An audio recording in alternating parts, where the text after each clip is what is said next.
And இப்போ வந்து நம்ம சீஃப் கெஸ்ட் மேடைக்கு அழைக்கிறதுக்கு முன்னாடி இந்த திரைப்படத்தை வந்து வழங்கி நடிச்சு டிரெக்ட் பண்ணி இசையமைச்சு இந்த விழாவோட நாயகனா அமைஞ்சிருக்கிற நம்ம லோக பத்மநாபன் அவர்களை மேடைக்கு அழைக்கலாம் ஒரு பெரிய கைத்தட்டலோட.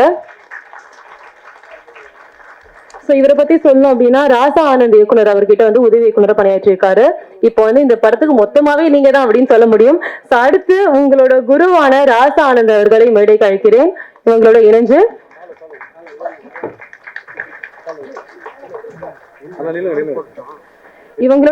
V2 மியூசிக் CEO அரவிந்த் அவர்களையும் மேடைக்கு அழைக்கிறேன்.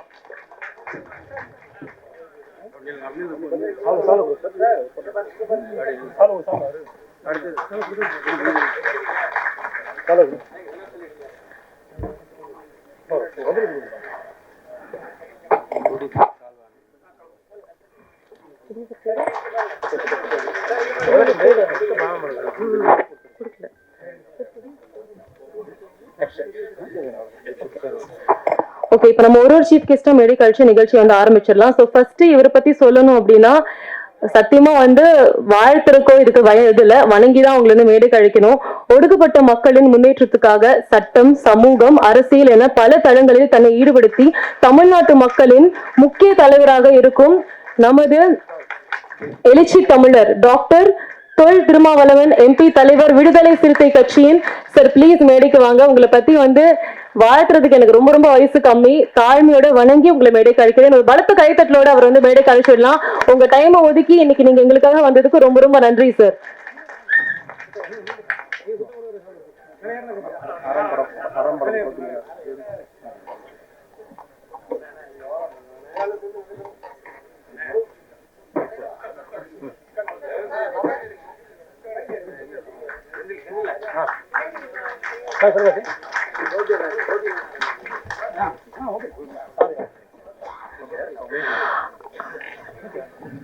Please உட்கார்ந்துக்கோங்க sir. அடுத்ததாக அருண் திரைப்பட இயக்குனர் கோபி நாயனார் அவர்களை மேடைக்கு அழைக்கிறேன். ஒரு பலத்த கைத்தட்டலோட அவங்க அழைச்சிடலாம் மேடைக்கு. ரொம்ப ரொம்ப நன்றி உங்க டைம் ஒதுக்கி இன்னைக்கு நீங்க எங்களுக்காக வந்ததுக்காக.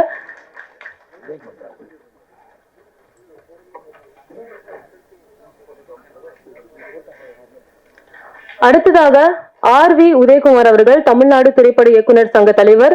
ரொம்ப ரொம்ப நன்றி சார் வந்ததுக்கு. ஒரு பலத்த கைத்தட்டலோட அவரை மேடைக்கு அழைச்சிடலாம்.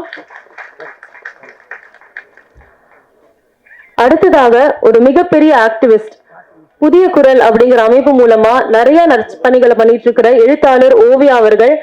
நான் உங்க எழுத்துக்கு ஒரு பெரிய ஃபேன் அப்படின்னே சொல்லலாம் மேம். ஒரு பலத்த கைத்தட்டலோட அவங்களே மேடைக்கு அழைச்சிடலாம்.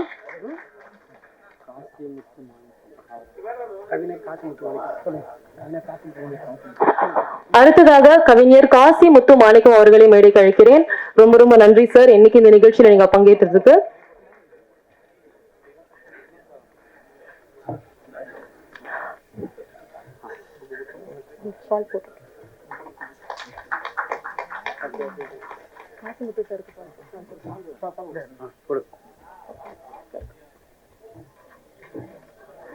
தேங்க்யூ.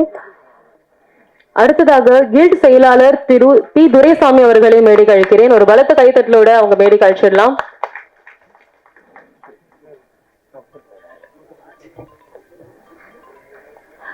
மேடையில ராசானந்த் சார் இருக்காங்க. மறுபடியும் ரொம்ப ரொம்ப நன்றி சார் இன்னைக்கு நீங்க வந்ததுக்கு. குண்டாசு, கரும்புள்ளி கிராமம், செவிலி போன்ற ரொம்ப ரொம்ப அருமையான திரைப்படங்களை இயக்கியிருக்கீங்க. அண்ட் முக்கியமா இந்த படத்துக்கு எல்லாமும் இருக்கிற லோகநாதன் சார் வந்து உங்களுக்கு லோக பத்மநாபன் சார் வந்து உங்களுக்கு உதவி இயக்குனரா பணியாற்றிருக்காரு. அண்ட் ரொம்ப ரொம்ப நன்றி நீங்க இன்னைக்கு வந்ததுக்காக. அடுத்ததாக திரு பரசு முருகையன், தொழிலதிபர் VSS என்டர்பிரைஸ். இன்னைக்கு நீங்க டைம் ஒதுக்கி வந்ததுக்கு ரொம்ப ரொம்ப நன்றி சார். ப்ளீஸ் ஸ்டேஜ் வாங்க சார். அடுத்ததாக அயோத்தி அப்படிங்கிற படம் மூலமா எல்லாத்து மனசுமே கவர்ந்த திரு மந்திரமூர்த்தி அவர்கள், இயக்குனர் மந்திரமூர்த்தி அவர்களை மேடைக்கு அழைக்கிறேன். ஒரு பலத்த கைத்தட்டலோட அவரை மேடைக்கு அழைக்கிறேன். அடுத்ததாக திரு உலக சினிமா பாஸ்கர் அவர்கள். இவங்களை பத்தி சொல்லணும்னா இண்டிபெண்டன்ட் பிலிம் பண்ணிருக்காரு. ஒரு இண்டிபெண்டன்ட் பிலிம் பண்ணி அது 30 ஃபெஸ்டிவல்ஸ்க்கு அனுப்பி 9 ஃபெஸ்டிவல்ஸ்ல வின் பண்ணிருக்காங்க. அது மட்டும் இல்லாம எல்லா இயக்குநர்களுமே விருது வாங்குறதுக்கு ஒரு முக்கிய நபரா இருக்கக்கூடியவர் திரு உலக சினிமா பாஸ்கர் அவர்கள். அன்புடன் மேடைக்கு அழைக்கிறேன். ஒரு பலத்த கைத்தட்டலோட அவர் கூப்பிட்டுடலாம் மேடைக்கு.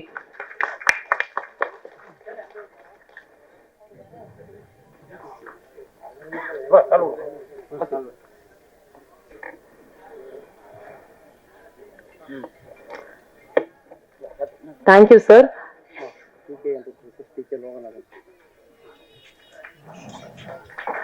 அடுத்ததாக PK என்டர்பிரைசஸ் PK லோகநாதன் அவர்களை மேடை கழிக்கிறேன். ஒரு பலத்த கைத்தட்டலோட. லோகநாதன் ஐயா ப்ளீஸ் மேடைக்கு வரவும். ஒரு பெரிய பெரிய கைத்தட்டல கொடுத்துடலாம். டைரக்டருடைய அப்பா. சோ கண்டிப்பா அவங்க இந்த திரைப்படத்தை எடுத்திருக்காங்க. இவ்வளவு தூரம் ஒத்தையா இருந்து டைரக்ஷன், மியூசிக் டைரக்ஷன் எல்லாமே பண்ணிருக்காங்க அப்படின்னா அதுக்கு ஒரு மிகப்பெரிய சப்போர்ட் லோகநாதன் ஐயா. ரொம்ப ரொம்ப நன்றி. உங்களுக்கும் ஒரு மிகப்பெரிய வாழ்த்துக்கள். அடுத்ததாக V2 மியூசிக் லிரிசிஸ்ட் திரு அரவிந்த் அவர்களை மேடை கழிக்கிறேன். Thank you sir. அடுத்ததாக திரு AT ராம் அவர்கள், இசையமைப்பாளர் AT ராம் அவர்களை மேடை கழிக்கிறேன். ஒரு பலத்த கைத்தட்டலோட. ரொம்ப ரொம்ப நன்றி நீங்க இன்னைக்கு வந்ததுக்காக.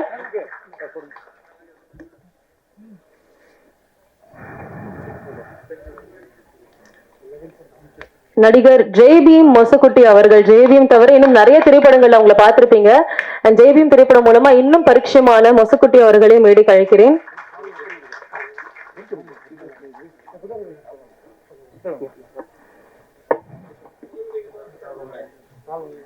அடுத்ததாக செம்பியன் மாதேவி திரைப்படத்தோட கேமராமேன் ராஜசேகர். ராஜசேகர் ப்ளீஸ் மேடைக்கு வரவும். ஒரு பலத்த கைத்தட்டலோட அவங்களை கூப்பிடலாம். Congratulations to you two.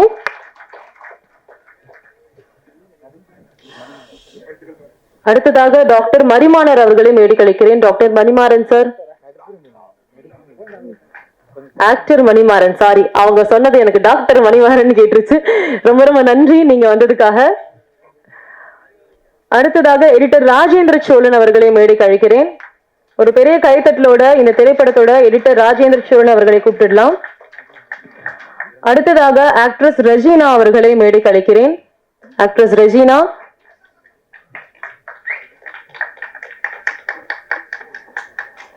இந்த திரைப்படத்துல பாட்டு எழுதியிருக்கிற வா கருப்பன் மற்றும் அரவிந்த் அவர்களை மேடை கழிக்கிறேன். ஒரு பெரிய கைத்தட்டலோட லிரிசிஸ்ட் வா கருப்பன் மற்றும் அரவிந்த் அவர்களை மேடை கழிக்கிறேன்.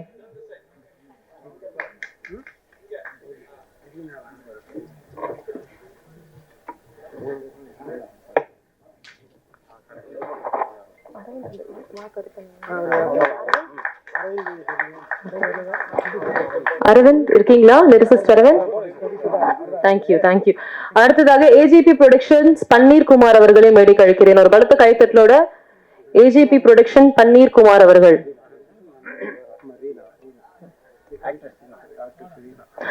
ஆக்ட்ரஸ் ரீனா அவர்களை மேடை கழிக்கிறேன். ஒரு பலத்த கைத்தட்டலோட ஆக்ட்ரஸ் ரீனா.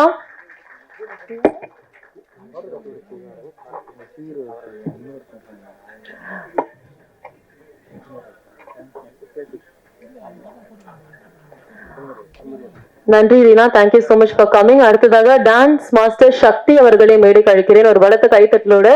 ரொம்ப ரொம்ப நன்றி சார் இன்னைக்கு வந்ததுக்கு.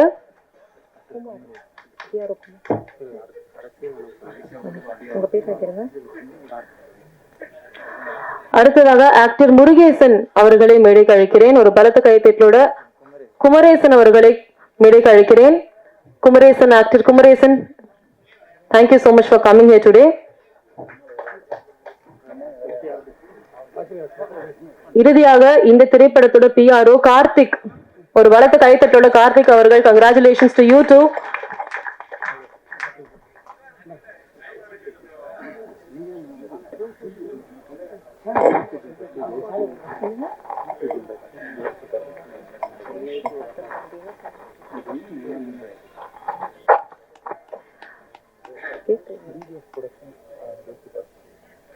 அடுத்ததாக DDF ப்ரொடக்ஷன்ஸ் ஜெயஸ்ரீ பார்த்தசாரதி அவர்களை மேடைக்கு அழைக்கிறேன்.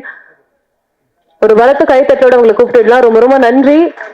அண்ட் காத்திருந்ததுக்கும் ரொம்ப ரொம்ப நன்றி. ப்ளீஸ் மேடைக்கு வாங்கம்மா.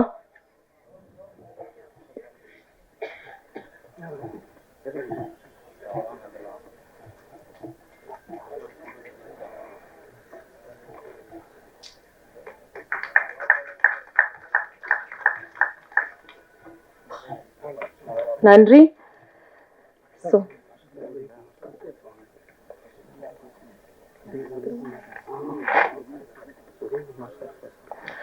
ஓகே, so முதல்ல speech தரதுக்காக I would like to welcome R.V. Udaykumar sir to share a few words about the film. அனைவருக்கும் மாலை வணக்கம். ஒரு மிகச்சிறிய படம் என்று நினைத்து வந்தேன்.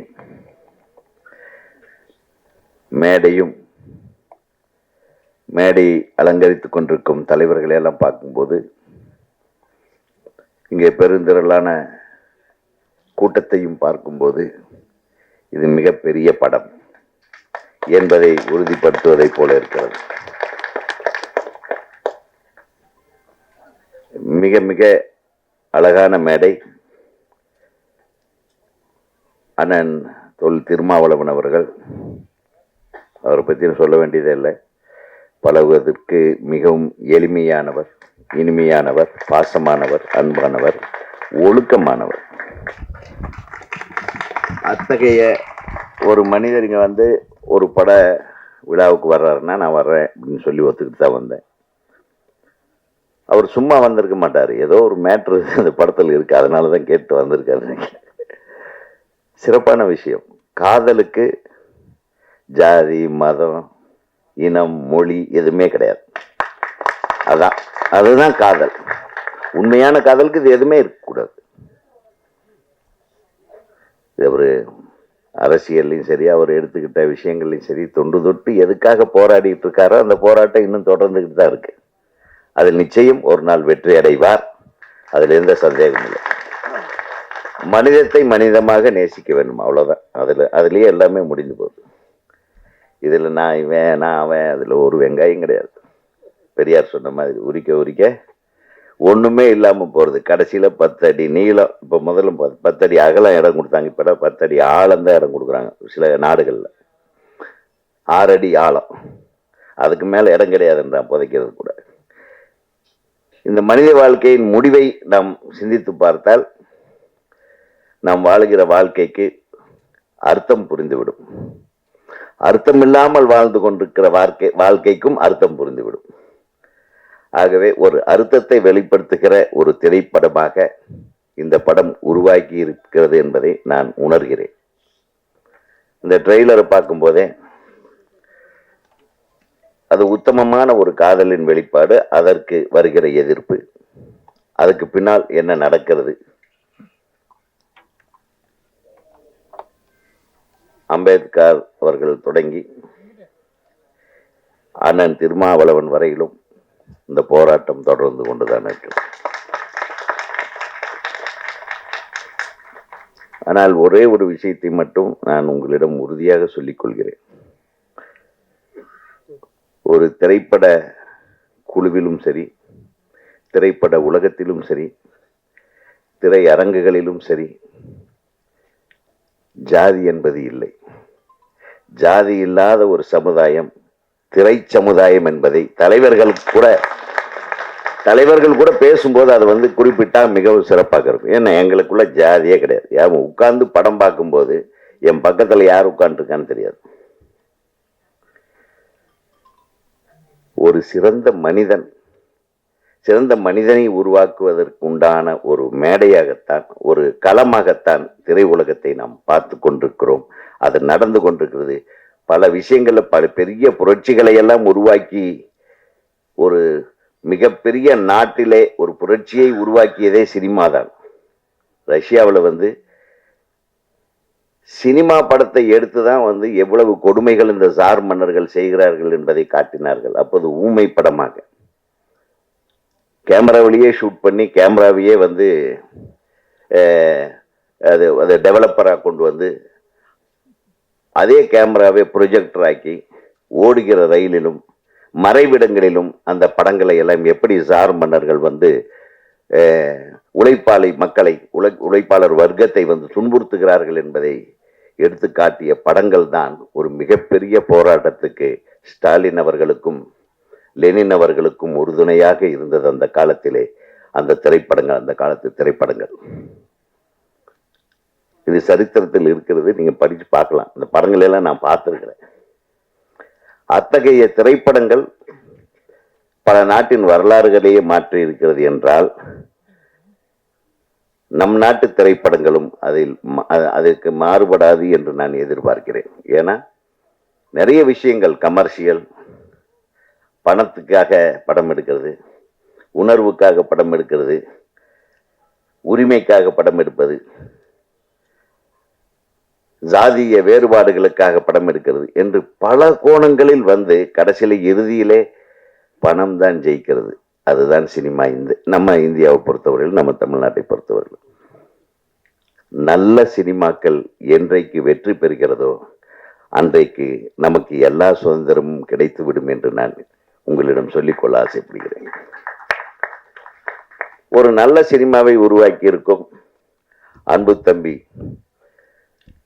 லோக பத்மநாபன், அவர் இவ்வளவு திறமையான இசையமைப்பாளராக இருப்பாரான்னு நான் எதிர்பார்க்கல. மிக அழகாக எல்லா பாடல்களும், மிக அருமையான டியூன்ஸ். நான் ரொம்ப ரொம்ப மயங்கினேன். அதை பாடல்களாக பாடல் எழுதிய கவிஞர் பேர் என்ன? அரவிந்த். சூப்பரா எழுதியிருந்தார். அதாவது இந்த வாழ்வியல் விஷயங்களை அழகான வார்த்தைகளோட தெளிவா இருந்தது பாட்டுக. உண்மையிலுமே hats off for both of you. ஒரு இயக்குனர் எந்த அளவுக்கு தெளிவா ஒரு விஷயத்த சொல்றாருன்றது ஒரு 4 ஷாட்டை பார்த்தா நான் சொல்லிடுவேன், இந்த தரமான படத்தை தான் எடுத்திருக்காரு அப்படின்னு. அந்த தரம் இந்த படத்திலே தெரிகிறது. அவர் எடுத்துக்கொண்ட முயற்சி மிகப்பெரிய முயற்சி. அதை காதல் என்ற உணர்வை வைத்து நம்ம சொல்ல வேண்டிய விஷயத்தை அவர் சொல்லியிருக்காரு. அது அனைவருக்கும் போய் சேர வேண்டும். நம்ம இன்னைக்கு வாழ்த்திடுறோம். இந்த மேடையில் அண்ணனும் வாழ்த்திடுறாங்க. இந்த கவிஞர் என்னுடைய நீண்டகால நண்பர் காசி முத்துமாணிக்கம் அவர்கள், அது என் தம்பி அறம் பட இயக்குனர் நயினார் அவர்கள், இவங்கெல்லாம் இருக்காங்க. ஒரு மிகச்சிறந்த இயக்குனர் அவர். அற்புதமான படங்களை கொடுத்து கொண்டிருப்பவர். அவர் மிகச்சிறந்த ரைட்டர். அவர் தம்பி சிரிக்கிறத பாருங்க, அப்படியே அன்பார். அவருக்கு ஒரு கை தட்டுங்க. என்ன அவ்வளோதான். அவங்கெல்லாம் நல்ல படங்களை தொடர்ந்து எடுக்கணும். நல்ல படங்களுக்கு ரசிகர்கள் இருக்க வேண்டும். சும்மா ஸ்லோ மோஷனில் ஒரு மிஷின் கன் எடுத்து ஒரு 100 பேர்த்த சுடுறதுக்கு மட்டுமே கைத்தட்டுற ஆடியன்ஸுகளை மாத்திர படங்களாக இந்த மாதிரி படங்கள் வர வேண்டும். ஏன்னா சலிச்சு போச்சு, வெறுத்து போச்சு. அந்த காலத்தில் புரட்சி தலைவர் எம்ஜிஆர் அவர்கள் நடித்த படங்களை பார்த்தீர்கள் என்றால் அவர் மக்களோட பிரதிநிதியாக இருப்பார். ஒரு உழைக்கும் வர்க்கத்தின் பிரதிநிதியாக தான் அனைத்து படங்களிலும் இருப்பார். அவருடைய போராட்டம் எல்லாம் பூர்ஷ்வாக்களை எதிர்த்துத்தான், பணக்காரர்களை எதிர்த்துத்தான். அந்த ஒரு மனுஷன் தன் வாழ்நாள் பூரா நடிச்ச அனைத்து படங்களிலும் ஏழைகளின் குரலை ஒலித்தவர் புரட்சி தலைவர் எம்ஜிஆர் அவர்கள். அந்த மாதிரி ஒரு ஹீரோ இன்னைக்கு இருக்க முடியுமா? இன்னைக்கு கையில சிகரெட்டு, டேபிள்ல ஒரு பாட்டிலு, கால் மேல காலு, கையில் ஒரு துப்பாக்கி இல்லாம எந்த பெரிய ஹீரோ படமும் ஓட மாட்டேங்குது. அவங்க நினைச்சுக்கிறாங்க. இந்த தம்பி இந்த படம் ரொம்ப அழகா நடிச்சிருக்காரு. தம்பி இருக்காரு, அவரு ஹீரோயின். இதே தானே? ஆடாப்பா, தாடி வச்சது பாருங்க, ரொம்ப நல்ல. எப்படி இது ரொம்ப நல்ல யதார்த்தமா இருக்காரு. அப்படியே நம்ம ஆரம்ப காலத்துல பார்த்த ஒரு விஜயகாந்த் மாதிரி யதார்த்தமான நடிப்பு. அதாவது ரொம்ப அலட்டிக்காம, ரொம்ப ஓவர் ஆக்டிங் பண்ணாம அந்த உணர்வுகளை வெளிப்படுத்துறது. நான் 2 காதல் பாட்டுல நடிக்கிறது சார். எந்த ஹீரோவுக்குமே காதல் பாட்டுல நடிக்கிறது ரொம்ப கஷ்டம். இப்போ அண்ணனே ஒரு காதல் காட்சியில் ஒரு நடிக்க வச்சிருங்க பார்க்கலாம், வெப்பேன்றுவர். முடியாதுண்ணே. நீங்க அரசியல்ல கொடுக்குற எழுச்சி வசனங்கள் வேற, ஆனா காதல் இருக்கு பாருங்க, போங்கண்ணே. நீங்க காதலிச்சிருந்தாதான் உங்களுக்கு தெரியும். எத்தனை பேர் வருத்தப்படுறாங்க. திருமாவளவன் அவர்கள் காதலிக்காமல் இருக்கிறாரே, அது தெரியாது எனக்கு. ஐயோ, அது வேற தப்பா சொல்லிட கூடாது. காதலித்திருக்கலாம், கைகூடாமல் இருந்திருக்கலாம், ஆனால் நீங்கள் திருமணம் செய்யவில்லை என்பது எத்தனை உங்கள் தம்பிகளுக்கு வருத்தம் தெரியுமா? என்னையும் சேர்த்து.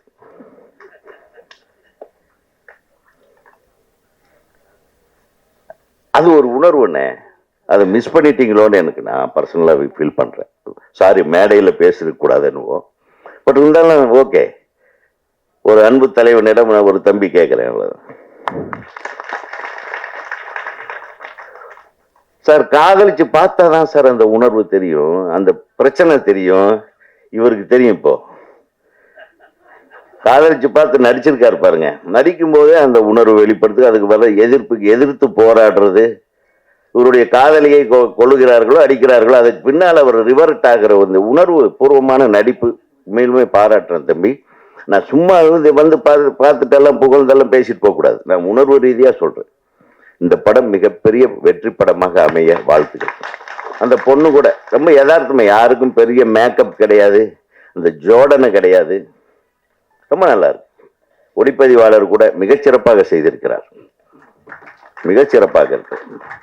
அந்த குத்துப்பாட்டுல கூட நீ வந்து கண்ணியம் மாறாமல் நீ நடித்திருக்கிற, அது என்ன பாராட்டப்பட வேண்டிய விஷயம். இந்த குத்துப்பாட்டு இந்த ரோட்ல எல்லாம் படுத்துட்டு, அது கூட ஒரு அழகு இருக்கிறது, அழகியல் இருக்கிறது. ஸோ இந்த மாதிரி படங்கள் பார்த்து ரொம்ப நாள் ஆச்சு. ஆனா சமீப காலமாக சில சிறந்த படங்கள், ஒரு படங்கள் ஓடுது தியேட்டர்ல. தியேட்டர்காரங்க தான் சரியா அந்த படத்துக்கு உண்டான வந்த வருமானத்தை சரியா செலுத்தாமல் இருக்கிறார்கள் என்ற புகார் ஒரு புறம் எழுகிறது.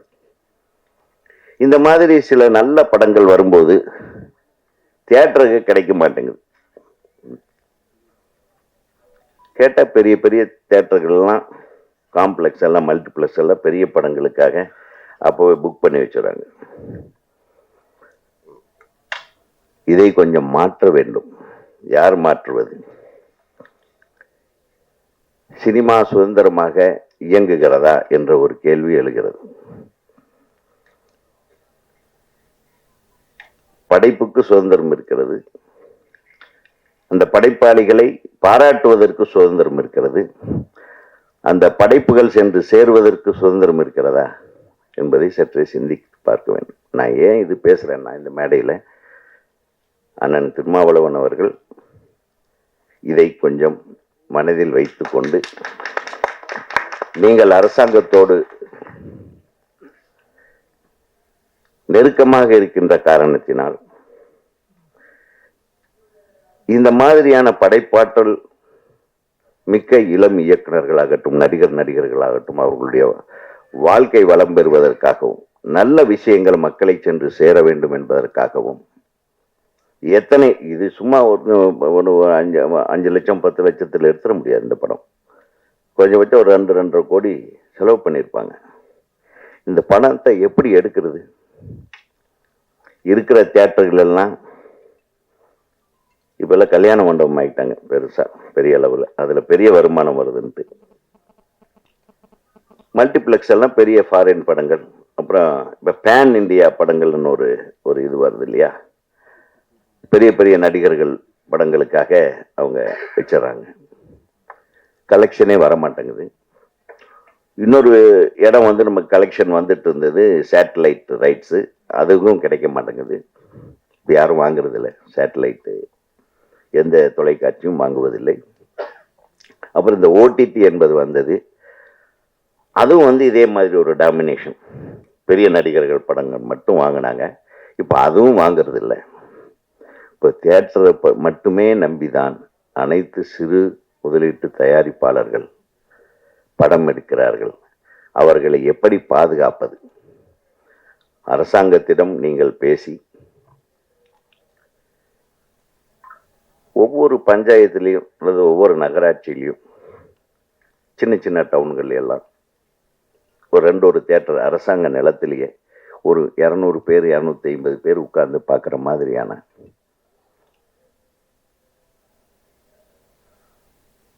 திரையரங்குகள் ஒவ்வொரு பஞ்சாயத்துகளிலும் அது வந்ததுன்னா, இந்த மாதிரி திரைப்படங்கள் யாருக்கு போய் சேரணுமோ அவங்களுக்கு போய் சேரும் என்பதை நான் உங்களிடம் அன்போடு கேட்கிறேன். இது சினிமாக்காரங்க பெரிய பெரிய தலைகள் எல்லாம் பேச மாட்டேன்றாங்க. அதனால இந்த மேடையில் இருக்கிற நீங்க அதை பேசணும் அரசாங்கத்துக்கிடம் என்ற உங்களிடம் ஒரு கோரிக்கையை வைத்து, இந்த திரைப்படத்தில் பங்காற்றிய அனைத்து நடிகர் நடிகைகளையும் அனைத்து தொழில்நுட்ப கலைஞர்களையும் வாழ்த்தி, இந்த படம் மிக சிறப்பாக வெளிவந்து மக்களை சென்று சேர வேண்டும் என்று கூறி வாழ்த்து கூறி விடைபெறுகிறேன். நன்றி, வணக்கம். ரொம்ப நன்றி ஐயா. அடுத்ததாக இயக்குனர் கோபி நாயனர் அவர்களை பேச அழைக்கிறேன். ஒரு 2 வார்த்தை.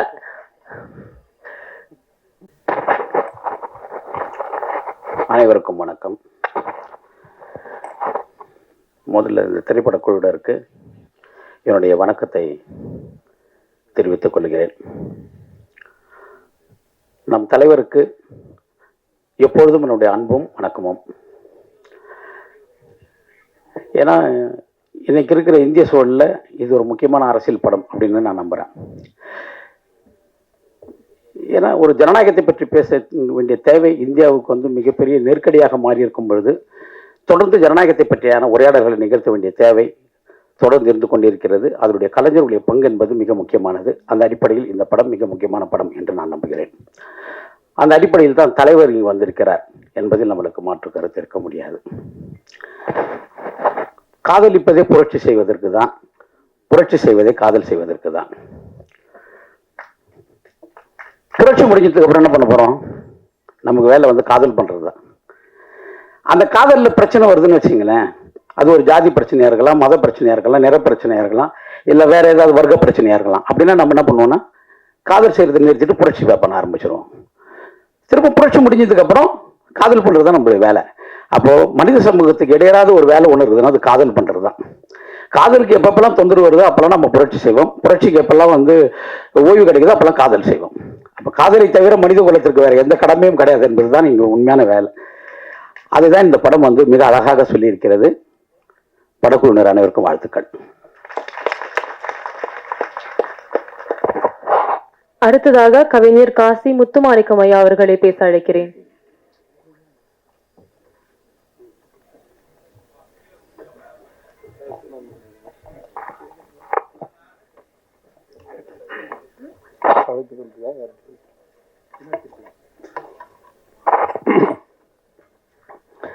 மாணிக்க வீணைக்கு நரம்பு வேண்டும், மாலைக்கு வெண்ணிறம் வெளிச்சம் வேண்டும், ஆணி பொன் மேனிக்கு அத்தான் வேண்டும், அரசுக்கு படைவீடு முரசு வேண்டும், தேனீக்கு பூக்காடும் கூடு வேண்டும், தென்றலுக்கு தாளாட்டும் கொடிகள் வேண்டும், வானுக்கு புது விடியல் வேண்டும், தமிழகத்தின் திரைப்பட வரலாறு சிறப்பதற்கு செம்பியன் மாதேவி பல 100 நாட்கள் ஓட வேண்டும் என்று வேண்டி நடைபெறுகின்ற இந்த இசை ட்ரெய்லர் வெளியீட்டு விழாவில் விழாவின் நாயக அருமை அண்ணன் திருமா அவர்கள் வந்திருக்கிறார்கள். மூக்கு மேல் கண்ணாடி, முகவாயில் கருந்தாடி, நாக்கு மேல் தமிழ் சூடி, நடமாடும் ஒரு தமிழ் திருமேனி, திசைகளை திருப்பி தரும் அண்ணன் திருமா, ஈழ பகைவர்களுக்கு அது திருப்பாச்சி அருவா. எங்கள் நினைவு கிடைத்த பரிசு தமிழர் நித்திரையை நீக்க வந்த முரசு, வீரத்தை சூடும் விருது அவர் வெற்றிக்கென்று உரிது, ஞானத்தை குலைத்த வேதம் உயர் மோனத்தில் மூழ்கிய நாதம், வானத்தை வெளுக்க வந்த நிலா அவர் வார்த்தையில் வெற்றி உலா, அள்ளி அள்ளி கொடுப்பது அவரின் பழக்கம், தமிழை சொல்லி சொல்லி தருவது அவரின் பழக்கம், அவரை மத்திய அமைச்சராக்கி பார்ப்பதால் நம்முடைய ஒரே முழக்கம். அவருக்கு அவர் தொட்டது துலங்கும், கைப்பட்டது படரும். அதனாலதான் அவரை இங்கே அழைத்திருக்கிறீர்கள். அவரை பொறுத்தவரை அவருக்கு சட்டமன்ற உறுப்பினர் என்று ஒரு முகம் உண்டு. இங்கே எனது ஆரியூர் டைரக்டர் உதயகுமார் அவர்கள் சொன்னார்கள், அவர் திருமணம் செய்யவில்லை என்று ஏங்கினார்கள். உங்களுக்கு தெரியாது, அவருக்கு திருமணம் முடிந்து விட்டது. அவர் பெண்ணை மணக்காமல் தமிழ் மண்ணை மணந்த மனிதன். டாக்டர் கலைஞர் அவர்களே, தமிழ் தாயின் தலைவனாக இருக்கின்ற கலைஞர் அவர்களே, உனக்கு நான் பெண் பார்க்கிறேன் என சொல்லி பலமுறை சொன்னார்கள்.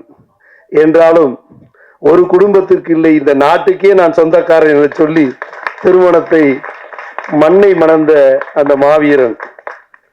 அந்த மாவீரன் என்பதனால்தான் அந்த மாவீரன் வரிசையிலே மாமாங்கம் உண்டு, மாமன்னன் உண்டு, மகாதேவி உண்டு.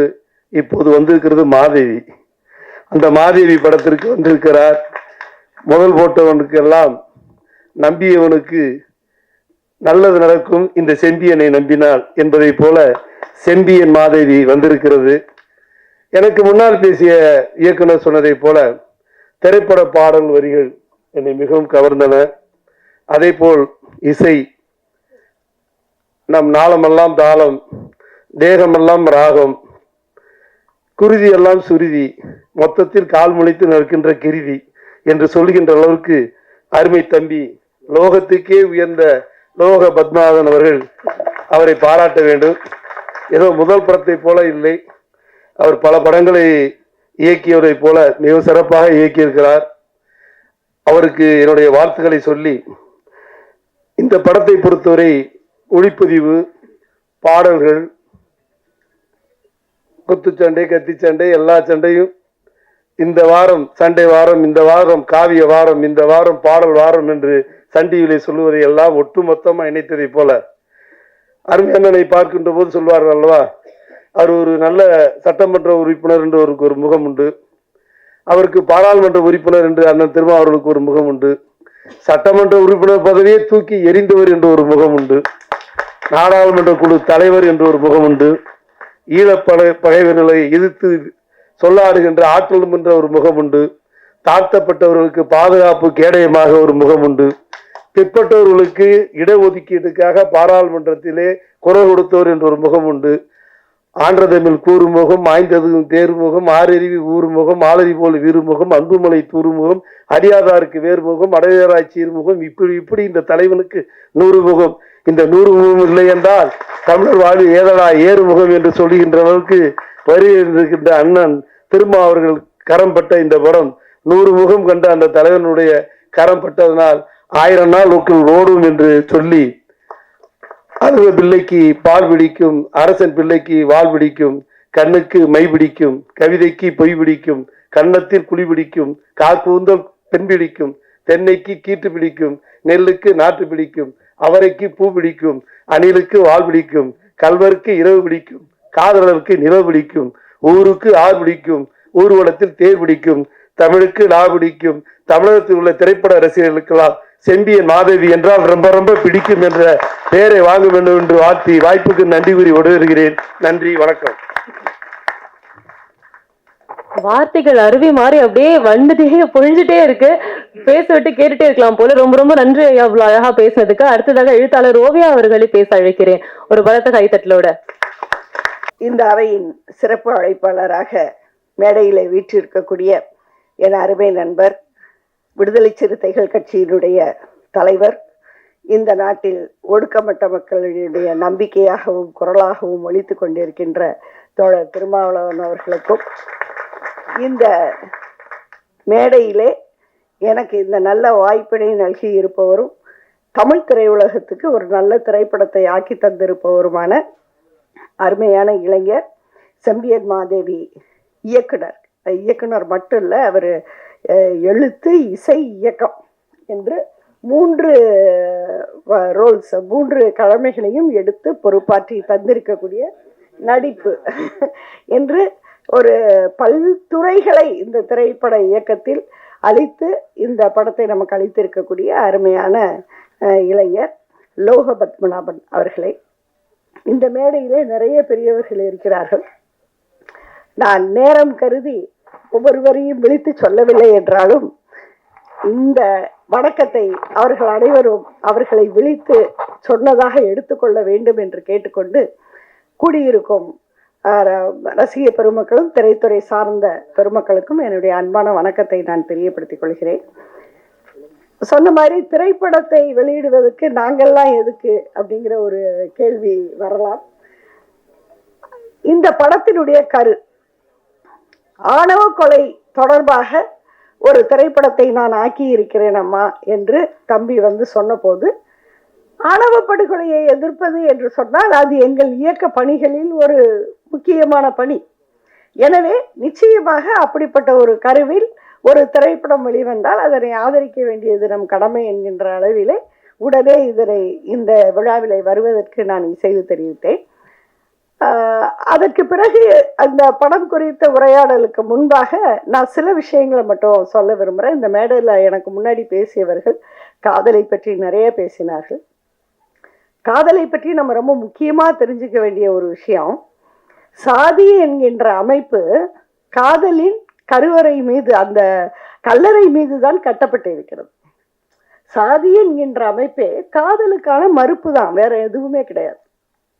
காதலை மறுத்ததுதான் சாதிங்கிற அமைப்பு. அதனால்தான் சாதிங்கிற அமைப்பை எதிர்ப்பதில் காதலுக்கு ஒரு மகத்தான பங்கு வந்து விடுகிறது. இது ஒரு வரலாற்று ரீதியான பங்களிப்பு. எந்த உணர்வை மனித இனத்திடமிருந்து சாதி என்கின்ற அமைப்பு பறிக்கிறதோ, ஏன்னா உலகத்துல வேற எங்கேயுமே இப்படி ஒரு அமைப்பு கிடையாது. இன்னும் சொல்லப்போனா வெளிநாட்டினவருக்கு சொன்னா புரியல அவங்களுக்கு. அது எப்படி நான் யாரை கல்யாணம் பண்ணணும்னு என் பேரண்ட்ஸ் ஏன் தீர்மானிக்கணும்னு கேட்குறாங்க. அவங்களுக்கு எப்படி தெரியும்? ஒரு 18 வயசு ஆணும் பெண்ணும் வெளிநாட்டில் இருக்கக்கூடிய ஒரு ஆணும் பெண்ணும் கேட்கிற கேள்வி, எனக்கு யாரை பார்த்தா காதல் வரும்னு எங்க அப்பா அம்மாவுக்கு எப்படிங்க தெரியும்னு கேட்குறாங்க. இந்த கேள்விக்கு நீங்க என்ன பதில் சொல்லுவீங்க? இல்லை, இது ரொம்ப பயாலஜிக்கலான கேள்வி, சாதாரண கேள்வி கிடையாது. எனவே இப்படிப்பட்ட ஒரு வினோதமான அமைப்பு இன்னைக்கும் பாத்தீங்கன்னா, இங்க இருக்கிற வயது வந்த ஆண்களுக்கும் பெண்களுக்கும் வாழ்க்கையில வேற உருப்படியா எந்த வேலையும் செய்ய விடாம தடுப்பதுங்கிறது என்னன்னு கேட்டா, பிள்ளை குட்டிகளை வளர்த்து கல்யாணம் பண்ணி கொடுத்து அப்புறம் அதுங்க பிள்ளை பெற்று பேரம்பேத்தியே வளர்க்கணுங்கிறத தவிர வாழ்க்கைக்கு வேறு சட்டகமே கிடையாது. இதுதான் ஒரே ஃப்ரேம் ஒர்க். நீங்க ஒரு பொது வாழ்க்கைக்கு வரக்கூடியவங்க இல்லைன்னா, ஏன் சொல்ல போனா உங்களை மாதிரி திரைத்துறையில கூட ஆரம்பத்துல எந்த வருமானமும் இருக்காது. அது உங்களுக்கே நல்லா தெரியும். அப்படிப்பட்ட ஒரு துறைக்கு வர்றவங்களுக்கு கூட ஏன் வீடுகள்ல எதிர்ப்பு இருக்குன்னு சொன்னா, இந்த ஃப்ரேம் ஒர்க்குள்ளார நீங்க ஃபிட் ஆக மாட்டீங்க. உடனடியா அதில் ஒரு சிதைவு ஏற்படுகிறது. எனவே இந்த அமைப்பு என்பதை எங்கல்ஸ் அவர்கள் குடும்பம் தனிச்சொத்து அரசு நூல்ல சொல்லும் போது அவருடைய வார்த்தைகளை நான் கொஞ்சம் இந்த அவைக்கு ஏற்ற மாதிரி நான் சொல்றேன். காதல்ங்கிறத அவர் டிஃபைன் பண்றார், வரையறுக்கிறார். எப்படி வரையறுக்கிறாருன்னு சொன்னா, எங்கே ஒரு ஆணுக்கும் பெண்ணுக்குமான பாலியல் சுதந்திரம் தடைப்படுத்தப்படுகிறதோ அங்கு காதல் பிறக்கிறதுங்கிறார். எனவே காதல் என்பதே ஒரு தடையை மீறிய மீறுகின்ற ஒரு உணர்வு. தடைகள் தான் காதலை இந்த சமுதாயத்தில் இந்த அளவுக்கு வளர்த்திருக்கின்றன. நம்முடைய சமூகத்தில் அந்த தடை என்பது சாதிய வடிவத்தில் மிக குரூரமான வடிவத்தை சில நேரங்களில் எடுக்கிறது. ஆனால் நாம் ஒன்றை மறந்துவிடக்கூடாது. காதல் அப்படிங்கிறது இந்த மண்ணிலே இத்தனை கட்டுப்பாடுகளையும் மீறி எப்போதும் தன்னை தக்க வைத்துக் கொண்டுதான் இருக்கிறது, அது வாழ்ந்து கொண்டுதான் இருக்கிறது. அது வீட்டின் முன்புறமா கொல்லைப்புறமா என்பது வேண்டுமானால் கேள்வியாக இருக்கலாம். ஆனால் அதற்குரிய இடம் சமூகத்தில் எந்த சக்தியாலும் எடுக்கப்பட முடியாத ஒன்று. அது தன்னை எப்போதுமே வாழ வைத்துக் கொள்கிறது. எனவேதான் இந்த காதல் என்பது திரைப்படங்களை பொறுத்தவரை இன்று வரை ஒரு மிகப்பெரிய ஈர்ப்புக்குரிய ஒரு கருவாக எத்தனையோ படங்கள் பேசியாச்சு. ஆனாலும் கூட இன்னும் மீண்டும் மீண்டும் அது பேசு பொருளாக இருக்கிறது என்று சொன்னால் அப்படிப்பட்ட ஒரு உயிர்ப்பு தன்மை அதற்கு இருக்கிறது. நான் முன்பே சொன்னது போல நம்முடைய சமூகத்தில் காதலுக்கு சாதி ஒழிப்பு முகமும் இருக்கிறது. காதலுக்கு சாதியை ஒழிப்பதற்கான ஒரு முகம் இயற்கையாகவே அமைந்து விடுகிறது. அதனாலதான் காதல் திருமணங்களை சாதி ஒழிப்பாளர்கள் மிக அதிகமாக ஏற்றி போற்ற வேண்டிய ஒரு சூழல். இங்க கூட சொன்னாங்க, காதலர் தினத்தை எல்லாம் ஏன் முற்போக்காளர்கள் இந்த மண்ணுல கொண்டாடிட்டு இருக்கிறாங்க.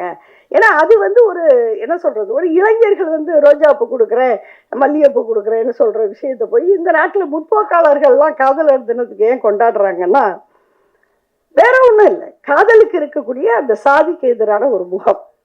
அதற்காக தான் நாம் அதனை போற்ற வேண்டிய ஒரு நிலையில இருக்கின்றோம். அந்த அடிப்படையில் தான் நான் இதை ஒத்துக்கொண்டேன். ஆனால் அதையும் தாண்டி தம்பிக்கிட்ட பேசிட்டு இருந்தப்ப எனக்கு வேறு சில பரிமாணங்களை கிடைச்சது. அந்த பரிமாணங்களை நான் சொல்ல மாட்டேன். ஏன்னு கேட்டால் அது கதையை சொல்லுவதாக ஆகிவிடும். ஆடியோ லான்ச்ல நான் கதையை சொல்லக்கூடாது என்பதற்காக நான் சொல்லவில்லை.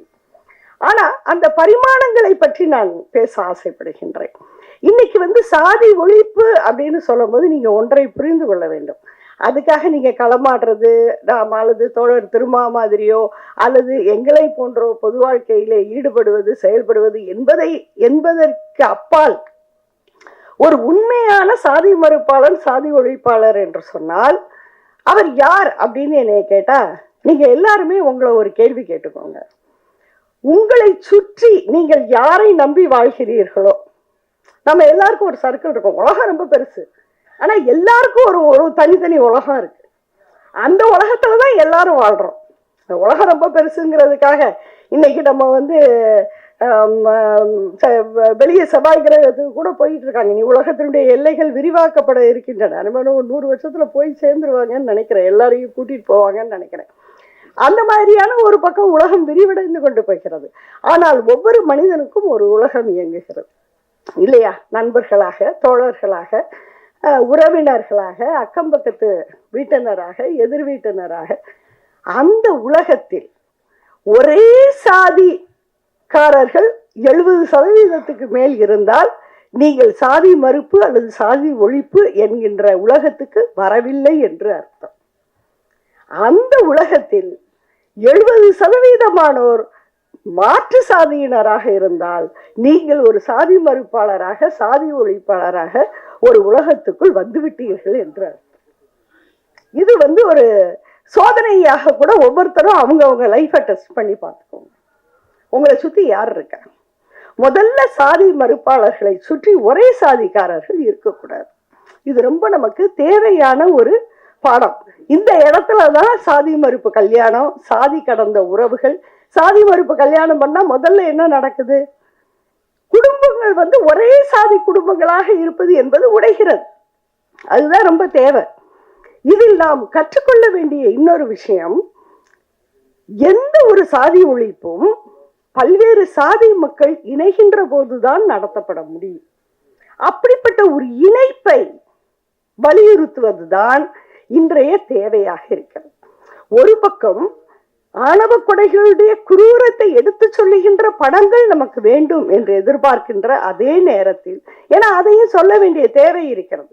இன்னொரு புறம் இதனை தாண்டி நம்பிக்கை இருக்கிறது, இதனை தாண்டி மனிதம் இருக்கிறது, இதனை தாண்டி மனிதர்கள் இருக்கிறார்கள். அவர்கள் ஒட்டுமொத்தமாக எல்லோரும் மரணித்து விடவில்லை, மறித்து விடவில்லை. நம்பிக்கை தரக்கூடிய இளைஞர்கள், நம்பிக்கை தரக்கூடிய நிகழ்வுகள் நிறைய இருக்கின்றன என்பதை இந்த படம் உங்களிடம் பேச வருகிறது. அதுதான் இந்த படத்தை என்னை ஈர்த்த விஷயமாக நான் பார்க்கிறேன். அது மட்டுமல்ல, இன்றைய அவர் சொன்ன போது இன்னொரு விஷயத்தையும் சொன்னார். இந்த விஷயம் முழுக்க என்னுடைய கற்பனையிலிருந்து உருவானதல்ல, அதற்கு மாறாக என்னுடைய வாழ்வில் நான் சந்தித்த ஒரு நிகழ்வு காட்சிகளைத்தான் நான் படமாக ஆக்கி இருக்கிறேன்னு சொன்னார். உண்மையில் நவீன திரைப்படம் எடுக்க வேண்டும் என்று விரும்புகிற உங்களை போன்ற இளைஞர்களுக்கு என்னை போன்றவர்கள் வைக்கிற வேண்டுகோள் என்றால், கொஞ்சம் கற்பனைகளை நிறுத்திவிட்டு நிஜங்களை எடுங்கள். அதைவிட சிறந்த சினிமாவை யாரும் தர முடியாது. போதும் கற்பனைகள், போதும். நிறைய கற்பனை தேர் ஓட்டியாச்சு. எனவே நிஜங்கள் நடந்து கொண்டிருப்பது. இப்ப கூட இந்தியில வந்து ஒரு மகாராஜுங்கிற திரைப்படம் வந்திருக்கிறது. நீங்க நிறைய பேர் பார்த்திருக்கலாம். நெட்ஃபிளிக்ஸ்ல வந்து OTT தளத்துலதான் வந்திருக்குன்னு நினைக்கிறேன் நான். அந்த திரைப்படம் மும்பையிலே 1800கள் வாக்கிலே நடந்த ஒரு வழக்கு, ஒரு கேஸ் ஹிஸ்டரி, அதை படமாக எடுத்திருக்கிறார்கள். அற்புதமான படம், அற்புதமான படம். ஏனென்றால், ஏன் அற்புதமாக அது வந்திருக்கிறது என்றால், அது உண்மையை பேசுகிறது. அதுல எதுவுமே கற்பனை கிடையாது. அதை திரையாக்கம் செய்ததுதான் அந்த இயக்குனரோட, தயாரிப்பாளரோட, நடிகர்களுடைய பங்களிப்பு. ஆனால் கதை நிஜம். எனவே நிஜத்தை தாருங்கள், உண்மைகளை பேசுங்கள், உண்மைகளை சொல்லுங்கள். ஏனால் சொல்ல மறுக்கப்பட்ட உண்மைகள் ஏராளம் இருக்கின்றன. அந்த உண்மைகளை உங்களை போன்ற இளைஞர்கள் இனி தொடர்ந்து தமிழ் திரையுலகத்துக்கு தர வேண்டும். அதற்கான ஒரு பங்களிப்பாக இந்த செம்பியன் மாதேவி அமைந்து வெற்றி பெற காண வேண்டும் என்று உங்களை மனதார வாழ்த்தி வாய்ப்புக்கு நன்றி கூறி விடைபெறுகிறேன். நன்றி, வணக்கம். சினிமா பாஸ்கர் அவர்கள் அழைக்கிறேன். ஓரிரு வார்த்தை நேரம் கருதி, சாரி, தப்பா எடுத்துக்காதீங்க. அனைவருக்கும் வணக்கம். செம்பியன் மாதேவி தமிழ் சினிமா உலகில் ஒரு முக்கிய வரலாற்று சம்பவத்தை அடிப்படையாக கொண்டு, உண்மை சம்பவத்தை அடிப்படையாக கொண்ட ஒரு திரைப்படம். அந்த படம் வரும்போது நீங்களே தெரிந்து கொள்வீர்கள். ஒரு சிறிய முதலீட்டு திரைப்படமாக அந்த படம் வந்து உருவாகியிருக்கு. அதனோட வெற்றியில் இது ஒரு பெரிய திரைப்படத்தை மிஞ்சி கல்கி, RRR போன்ற பெரும் வணிக திரைப்படங்களை விட இது வந்து பேசப்படணும். அதற்குரிய வணிக வசூலையும் பெற வேண்டும். அதுதான் இந்த மாதிரி படங்களுக்கு நாம் அளிக்க வேண்டிய ஆதரவு. இந்த வலதுசாரி திரைப்படங்கள், சனாதன திரைப்படங்கள்லாம் எல்லாம் 100 கோடி 200 கோடின்னு ஆயிரக்கணக்கான கோடி ரூபாயை குவித்து வைத்து கொண்டு இந்த மக்களை திசை திருப்புவதற்காக, அவர்களை வலதுசாரி கருத்துக்களுக்கு ஆதரவு தெரிவிப்பதற்காக மக்களை வசியம் செய்யும் படங்களாக வந்து கொண்டிருக்கின்றன. அந்த மாதிரி நேரங்களில் தம்பி லோக பத்மநாபன் போன்ற புதிய இயக்குனர்கள் தங்களால் முடிந்த அளவு ஒரு உரத்த குரலை தமிழ் சினிமாவில் எழுப்பி வருகிறார்கள். அவர்களுக்கு நாம் தொடர்ந்து ஆதரவு தெரிவிக்க வேண்டும். ஊடக சகோதரர்கள் அனைவரும் இந்த படத்தை நன்றாக வெளிச்சம் போட்டு காட்டுங்கள்.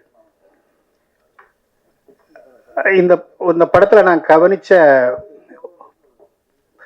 ஒரு விஷயம், ஒரு பாடல்ல வந்து அந்த கதாநாயகன் தேநீர் கடை, சாலை போன்றவற்றில் மட்டும்தான் அவர் நடனம் ஆடுறாரு. இதுக்கு முன்னாடிலாம் தமிழ் சினிமாவில் வந்து கதாநாயகன் சந்தோஷப்பட்டாங்கன்னா ஒரு 100 டான்ஸரோட ஆடுவான், வெளிநாட்டு லொக்கேஷனில் போய் ஆடி பாடுறது அப்படின்னு இருக்கிற மாறாக இயல்பான, அதுவும் துப்புரவு தொழிலாளரோடு அவன் ஆடுவது மிகவும் சந்தோஷமாக இருந்தது.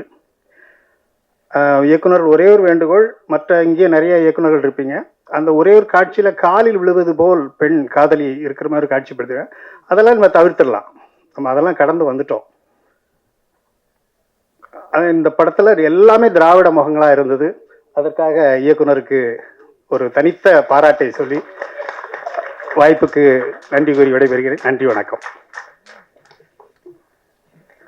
அடுத்ததாக இந்த படத்துல ஒரே ஆளா இருந்து இசை, டிரெக்ஷன், ப்ரொடக்ஷன், அப்புறம் ஒரு பாட்டுக்கு வந்து லிரிசிஸ்டா வந்து பாடல் வரிகளை எழுதி நடிக்கவும் செஞ்சிருக்காரு லோக பத்மநாபன் அவர்கள். இந்த படத்தை பத்தியும் இங்க இருக்கிறவங்களை பத்தியும் ஒரு சில வார்த்தைகள் பேசுமாறு அன்புடன் அழைக்கிறேன். செம்பியன் மாதேவி இசை வெளியீட்டு விழாவிற்கு வந்திருக்கிற ஊடகத்துறை, பத்திரிகைத்துறை, இணையதள நண்பர்கள் அனைவருக்கும், சிறப்பு விருந்தினராக வந்திருக்கிற அன்பு அண்ணன் எழுச்சி தமிழர் அவர்களுக்கும் மனமார்ந்த நன்றியை தெரிவித்துக் கொண்டு, நேரம் கருதி மேடையில் இருக்கின்ற அத்தனை பெரியவர்களுக்கும் நன்றியை தெரிவித்துக் கொண்டு, 2010ஆம் ஆண்டு இதே மேடையில் இதே இடத்தில் நான் ஒரு திரைப்படத்தின் உதவி இயக்குநராக பணிபுரிந்த பொழுது அந்த படத்திற்கு பாடல், என்னுடைய குருநாதர் அவர்களுடைய படத்தில் பாடல் எழுதியிருந்தேன். முதல் படத்திலேயே அந்த படத்திற்காக இந்த இடத்தில் ஏறி நின்றேன். கிட்டத்தட்ட 13-14 ஆண்டுகள் ஆகிவிட்டது இந்த இடத்தை ஏறுவதற்கு. ரொம்ப நெகிழ்ச்சியான தருணமாக இருக்கிறது. வெளியில பேட்டி கொடுக்குறப்ப ப்ரெஸ் எல்லாமே கேட்டுட்டே இருந்தாங்க, நீங்களே மியூசிக் பண்ணிட்டீங்க, நீங்களே பாட்டு எழுதிட்டீங்க, நீங்களே நடிச்சிட்டீங்க, நீங்களே ப்ரொடக்ஷன் பண்ணிட்டீங்க அப்படின்னு சொன்னாங்க. தப்பா நினைச்சுக்க வேணாம், படம் பண்றதுக்கு காசு இல்லை, பல ப்ரொடியூசர்கிட்ட தேடிட்டோம். கிட்டத்தட்ட ஒரு 100-150 ப்ரொடியூசர்கிட்ட இருக்கிற எல்லா பெரிய ப்ரொடக்ஷன்ட்டையும் கதை சொல்லிட்டோம். யாரும் வந்து நீங்க யாருக்கிட்ட ஒர்க் பண்ணீங்க. என்னுடைய குருநாதர் வந்து சின்ன படங்கள் தான் பண்ணிட்டு இருந்தாரு. கிட்டத்தட்ட ஒரு 6-7 படங்கள் பண்ணிட்டாரு. கால சூழலால் அது தவிர்த்து போயிட்டு இருக்கு. அவரோட எல்லா படங்களையும் நான் பணியாற்றி இருக்கிறேன். கிட்டத்தட்ட தமிழிலே ஒரு 9 படங்களுக்கு இணை இயக்குனரா, துணை இயக்குனரா, உதவி இயக்குனரா பணியாற்றி இருக்கிறேன். கன்னட படத்துல ஒரு 5-6 படங்கள் இணை இயக்குனரா, துணை இயக்குனரா பணியாற்றி இருக்கேன். தெலுங்குல ஒர்க் பண்ணியிருக்கேன்.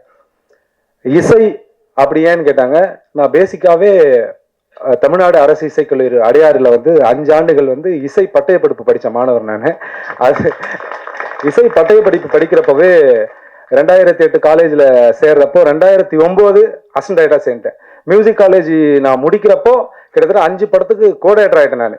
ஸோ அதனால தான் அது பேலன்ஸ்டாகவே வந்துருச்சு, தப்பாக நினச்சிக்க வேணாம். இந்த நிகழ்ச்சிக்கு வந்தமைக்காக மீண்டும் ஒரு முறை நன்றியை தெரிவித்துக் கொண்டு, இந்த திரைப்படத்தில் பல சிரமங்கள் இருந்தது. இந்த திரைப்படம் ஆரம்பிக்க காரணமா இருந்த நன்றி ஒரு 2 நிமிஷம் சொல்லிடுறேன். இந்த திரைப்படம் உருவாகலாம், எப்படி பண்ணலாம் அப்படின்றப்போ ஒரு கதை கருவை வந்து நாங்கள் ஒரு யூடியூப் சேனல் வச்சுட்டு இருக்கோம், கருப்பழகன்னு சொல்லிட்டு. அந்த யூடியூப் சேனல்ல வந்து கிட்டத்தட்ட ஒரு 30 இண்டிபெண்டன்ட் ஆல்பம்ஸ் வந்து பண்ணிட்டு இருக்கோம். அது பண்ணி பண்ணி பண்ணி போர் அடிச்சிருச்சு எங்களுக்கு. என்னடா தொடர்ந்து இண்டிபெண்டன்ட் ஆல்பம் பண்ணிட்டே இருக்குமே சொல்லிட்டு வேற ஏதாவது புதுசாக ட்ரை பண்ணலாமா அப்படின்னு சொல்றப்போ எங்களுடைய யூடியூபோட ஸ்பான்சர்ஸ் எல்லாம் இருக்காங்க. ஸோ அவங்க கிட்ட அந்த கதையை சொல்றப்போ டிபி ட்ரீம் ஃபேக்டரி அவங்க வந்து திரு பார்த்து சாரதி ஜெயஸ்ரீ பாஸ்கர் அவங்கள்ட்ட சொல்றப்போ அப்ரோச் பண்ணுங்கன்னு சொன்னாங்க. அப்புறம் அது எக்ஸ்பென்ஸா படமா மாறுறப்போ கொஞ்சம் பேலன்ஸ் பண்ண முடியாத சில நண்பர்கள் உதவியோட சிம்பியன் மாதேவி டேக்கப் ஆச்சு. திரு V2 மியூசிக் சிஇஓ அவங்க அரவிந்த் அவர்கள் வந்து இந்த படத்துக்கு வந்து பேக்கப்பா உங்களுக்கு என்னென்ன தேவை அதெல்லாம் வந்து நான் சோர்ஸ் பண்ணி தரேன் அப்படின்னு சொல்லிட்டு சூப்பரா பண்ணி கொடுத்து இவ்வளவு தூரம் கொண்டு வந்தாங்க. நாங்களே உண்மையா நினைக்கல பிரசாத் லேப்ல வந்து ஆடியோ லான்ச்லாம் நடக்கும், இந்த படம் இவ்வளவு தூரம் வருமானு நினைக்கல. காட் கிரேஸ் ஏதோ நடந்துருச்சு. இதுல இணைந்து நடித்து நாங்கள் கொடுத்த பேமெண்ட்டுக்கு நடித்த அண்ணன் மணிமாறன் அவர்களுக்கு மிக நன்றியை தெரிவித்துக் கொள்கிறோம். ரொம்ப பிஸி ஷெடியூல்ல இருந்தாரு. ஜெய்பீம் மெசகுட்டி ஜெய்பீம் படம் வந்து செம்ம பீக்கு, கால்ஷீட்டே இல்லை. அவர்கிட்ட நான் ஃபோன் பண்ணி கேட்டேன். அதுக்கு முன்னாடி எங்க ஆல்பத்தில் அவர் ஒன்று நடிச்சிருந்தாரு. தலைவா ஒரு படம் ஒன்று பண்ணிட்டு இருக்கோம், நீங்க வரீங்களா அப்படின்னு கேட்டோம். எத்தனை நாள் டேட் வேணும்னா அப்படின்னாரு. டேட்லாம் கிடையாது, நைட்டு பஸ் பிடிச்சி கள்ளக்குறிச்சிக்கு வந்திருக்கேன், காலைல உங்களுக்கு ஷூட்டிங் இல்லை. உடனே கிளம்பி வந்துட்டாப்புல. அதற்காக மசக்குட்டி அவர்களுக்கு நன்றி. பல சூழல்களை வந்து கள்ளக்குறிச்சி உங்களுக்கு தெரியும் எவ்வளவு பெரிய இஷ்யூஸ் போயிட்டு இருந்தது. முழுக்க முழுக்க இந்த படம் வந்து அங்க உருவான படம் தான். நாங்க படம் எடுத்துட்டு இருக்கப்போ இந்த பிரச்சனை அங்க போயிட்டு இருந்துச்சு. அந்த சூழல்லயே வந்து எங்களுடைய படத்துடைய ஒளிப்பதிவாளர் கே ராஜசேகர் அவர்கள் வந்து ரொம்ப திறமையா திடீர்னு கேமரா வச்சா வந்து லென்ஸை புடிங்கிடுவாங்க. நம்ம சின்ன ப்ரொடக்ஷன்ன்றதுனால யூனிட் பெருசா அப்படி இல்லாம பண்ணிட்டு இருந்தோம். கேமராவை பிடிங்கிறாங்க, ஸ்டாண்டை தூக்கின்னு போயிடுவானுங்க. அப்படி ஒரு பிரச்சனை இல்லை. அது எல்லாத்தையுமே சால்வ் பண்ணி ஒரு 3-4 அசிஸ்டன்ஸ் மட்டும் வச்சு பண்ணி கொடுத்தாரு. அவர்களுக்கும் நன்றி. படத்தொகுப்பாளர் திரு ராஜேந்திர சோழன் அவர்கள் படத்தை நாங்கள் எப்படி எடுத்துட்டு வந்து கொடுத்துட்டோம். கேட்பாரு, என்னங்க இந்த இடத்துல லைட் லீக் ஆகுது, இந்த இடத்துல என்னங்க எப்படி ஆகுதுன்னு. அதெல்லாம் தெரியுங்க, தெரிஞ்சா பண்ண மாட்டோமா, பண்ணி கொடுங்க அப்படின்னு பேசி பண்ணி கொடுத்தாரு. ரொம்ப அழகா சூப்பரா பண்ணி கொடுத்தாரு. அதுக்காக நன்றி. இந்த படத்துக்கு வந்து இவ்வளவு பெரிய பாடல்கள் வந்துச்சுன்னா அதுக்கு வந்து அந்த V2 மியூசிக் சிஇஓ திரு அரவிந்த் சார் அவர்களே வந்து அந்த ஏனோடி நீங்க பாட்டு கேட்டிருப்பீங்க, அந்த பாட்டு ரொம்ப அற்புதமா எழுதி கொடுத்தாரு. அப்புறம் ஒரு எங்கே போனது, அன்பை பேசுறேன்னு சொல்லிட்டு 3 சாங் சார் சூப்பரா எழுதி கொடுத்திருந்தாரு. திரு வா கருப்பன் நீண்ட கால நண்பர், கிட்டத்தட்ட 10-15 ஆண்டுகளாக திரைப்பட பாடலாசிரியர் இருக்காரு. ஒரு 50 பாடல்கள் திரைப்படத்தில் எழுதியிருக்காரு. ஏனோ சூழல் வெற்றி கிடைக்கல. செம்பியன் மாதேவி மிகப்பெரிய வெற்றி அவருக்கு தருண் இந்த நேரத்தில் சொல்லிக்கிறோம். அவருக்கு இந்த நேரத்தில் நன்றியை தெரிவித்துக் கொள்கிறோம். திரு ரெஜினா அவர்கள் செகண்ட் ஹீரோயினா பண்ணி கொடுத்தாங்க. தேங்க்யூ மேடம், உங்களோட பிஸி ஷெடியூல்ல வந்து பண்ணி கொடுத்ததுக்கு நன்றி. திரு குமரேசன் அவர்களும் நன்றி, நல்லா பண்ணி கொடுத்தாங்க, அவர்களுக்கும் நன்றி. நடன இயக்குனர் திரு சக்தி அவர்களும் சூப்பரா பண்ணி கொடுத்தாங்க, அவருக்கு நன்றி. என்னுடைய அண்ணா ஒரு 2 நிமிடம் என்னுடைய உதவி இயக்குநர்கள் மட்டும் ஒரு மரியாதை செய்யணும்னு நினைக்கிறேன். ஒரு 2 நிமிடம். திரு அபி பால்ராஜ் வாங்க சார்.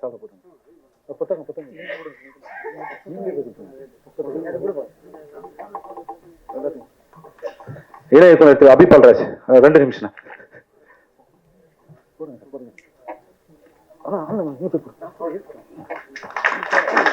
திரு தளபதி கார்த்திக் இணை இயக்குனர்.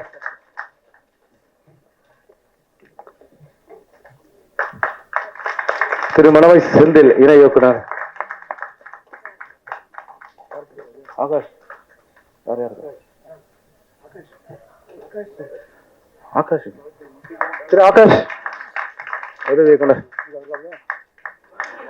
திரு தீபன் சரவணன் உதவி இயக்குனர். தீபன் சரவணன். திரு அருண் உதவி இயக்குனர். அருண் கமன் வேற கடமை எல்லாம் வந்துட்டாங்க. இந்த திரைப்படம் சிறப்பாக வந்த தயாரிப்பு மேற்பார்வை பார்த்த நண்பர் சுரேஷ்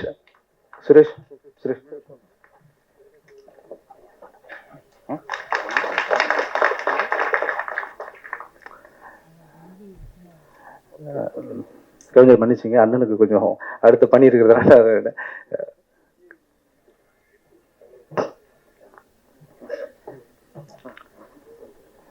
இந்த திரைப்படத்திற்கு அற்புதமான பின்னணி இசை அமைத்து கொடுத்த என்னுடைய ஒரு முறை நன்றியை தெரிவித்துக் கொள்கிறேன். விரைவில் திரைப்படம் வெளிவர இருக்கிறது. இதேபோல் ஊடகத்துறை நண்பர்கள் சிறிய படங்களுக்கு நிச்சயமாக இது ஆணவ கொலை சம்பந்தப்பட்டது இல்லை, புதுசா ஒரு விஷயத்த பேசியிருக்கோம். பாருங்க, தப்பா ட்ரெய்லரை பார்த்து எதுவும் நீங்க யூகிக்காதீங்க, படம் பாருங்க. இன்னும் சில மாதங்கள்ல வந்து படம் ரிலீஸ் ஆகுது, பேச்சுவார்த்தை நடந்துட்டு இருக்கோம். சின்ன படம்ன்றதுனால தேட்டர் கிடைக்கல, அந்த பிரச்சனையும் இந்த ஆடியோ லான்ச் எவ்வளவு சந்தோஷமா நடக்குதோ அதே மாதிரி திரைப்பட வெளியீடுமே சந்தோஷமா வெளியிடுவோம்.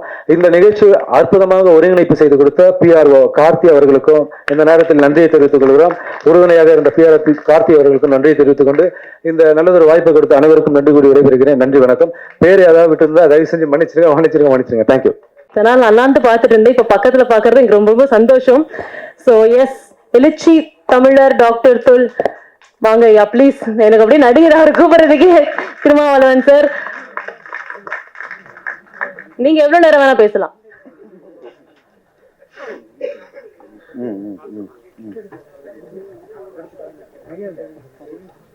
அறிவிச்சுங்க இதை வெளியிட போறோம். ஸோ ஐயா பேசும்போதே நம்ம இசைத்தட்டை வெளியிட்டுடலாம். ஸோ டீம் யாராவது கீழே இருக்கீங்க அப்படின்னா நீங்க எல்லாருமே கொஞ்சம் ஃப்ரண்ட்ல வந்தா photographers can click photos. So அண்ணன் வெளியிட கோபி நயனார் சார் வந்து அதை வாங்கிப்பாங்க. ஸோ எல்லாருமே எழுந்துக்கலாம், மேடு இருக்கிற எல்லாருமே எழுந்து ஒட்டுக்கா சேர்ந்து இசைத்தட்டை வாங்கி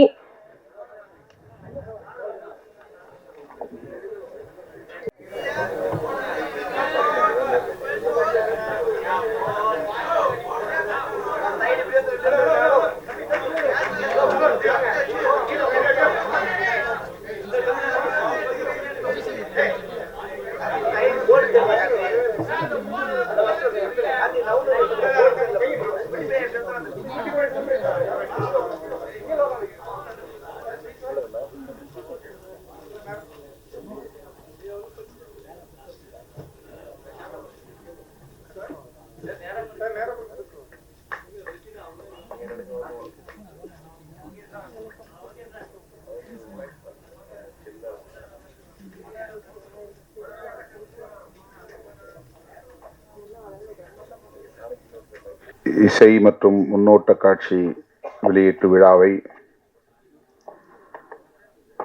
சிறப்பிக்கிற வகையில் பங்கேற்று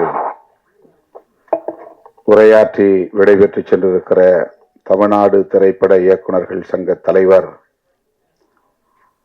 மதிப்புமிகு RV உதயகுமார் அவர்களே, எழுத்தாளர் ஓவியா அவர்களே, திரு துரைசாமி அவர்களே, திரு விஜயமுரளி அவர்களே, திரைப்பட இயக்குநர்கள் திரு சுப்பிரமணிய சிவா அவர்களே, திரு ராஜா ஆனந்த் அவர்களே, தொழிலதிபர் பரசு முருகையன் அவர்களே, திரைப்பட இயக்குனர் மந்திரமூர்த்தி அவர்களே, இயக்குனர் சுரேஷ் மாரி அவர்களே, தோழர் உலக சினிமா பாஸ்கர் அவர்களே, திரைப்பட நடிகைகள் மஸ்கரா அவர்களே, அஸ்மிதா அவர்களே, பாடலாசிரியர் அரவிந்த் அவர்களே, திரைப்பட இசையமைப்பாளர் திரு AT ராம் அவர்களே, இந்த நிகழ்வில் பங்கேற்று வாழ்த்தி உரையாற்றி அமர்ந்திருக்கிற கவிஞர் அண்ணன் காசி முத்துமாணிக்கம் அவர்களே, அறம் என்கிற ஒரு வரலாற்று காவியத்தை படைத்த நமது இயக்குனர் கோபி நயனார் அவர்களே, மற்றும் இந்த திரைப்படத்தில் இந்த படைப்பாக்கத்தின் இயக்குனர் லோக பத்மநாபன் அவர்களுக்கு துணை நின்ற உதவி மற்றும் துணை இணை இயக்குனர்களே, அனைத்து தொழில்நுட்ப கலைஞர்களே, வருகை தந்திருக்கிற தமிழ் சொந்தங்களே,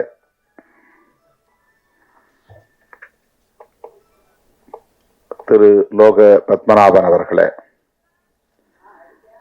உங்கள் அனைவருக்கும் என்னுடைய பணிவார்ந்த வணக்கத்தை தெரிவித்துக் கொள்கிறேன். சற்று காலம் தாழ்ந்து வர நேர்ந்தமைக்கு முதலில் வருத்தத்தை தெரிவித்துக் கொள்கிறேன். இன்று நம்முடைய அறம் படத்தின் இயக்குனர் கோபி நயினார் அவர்கள் இயக்கியுள்ள மனுஷி என்கிற ஒரு திரைப்படத்தின் முன்னோட்ட காட்சியை பார்க்கிற ஒரு சூழல் அமைந்தது. திரு வெற்றிமாறன் அவர்களின் தயாரிப்பில் கோபி நயினார் அவர்களின் இயக்கத்தில் விரைவில் வெளிவர இருக்கிற இசையமைப்பாளர் இளையராஜா அவர்களுடைய இசையில், பின்னணி இசையில் விரைவில் வெளிவர இருக்கிற மனுஷி திரைப்படத்தை பார்த்தோம். அதனால்தான் 3 பேரும் ஒன்றாக வந்து சேர்ந்திருக்கிறோம். இயக்குனர் கோபி அவர்களும் நம்முடைய அண்ணன் கவிஞர் காசிமுத்து மாணிக்கம் அவர்களும் இந்த நிகழ்ச்சிக்கு திடீர் விருந்தாளிகளாக வந்திருக்கிறார்கள். அதற்கு காரணம், நாங்கள் ஒன்றாக அந்த திரைப்படத்தை முன்னோட்ட காட்சியை பார்த்துவிட்டு அடுத்து தவிர்க்க முடியாத இன்னொரு நிகழ்விலும் பங்கேற்றுவிட்டு இங்கே வந்து சேருவதற்கு, போக்குவரத்து நெரிசலையும் தாண்டி வந்து சேருவதற்கு காலத்தாழ்வு நேர்ந்து விட்டது. நெடுநேரமாக நீங்கள் காத்திருக்கிறீர்கள்.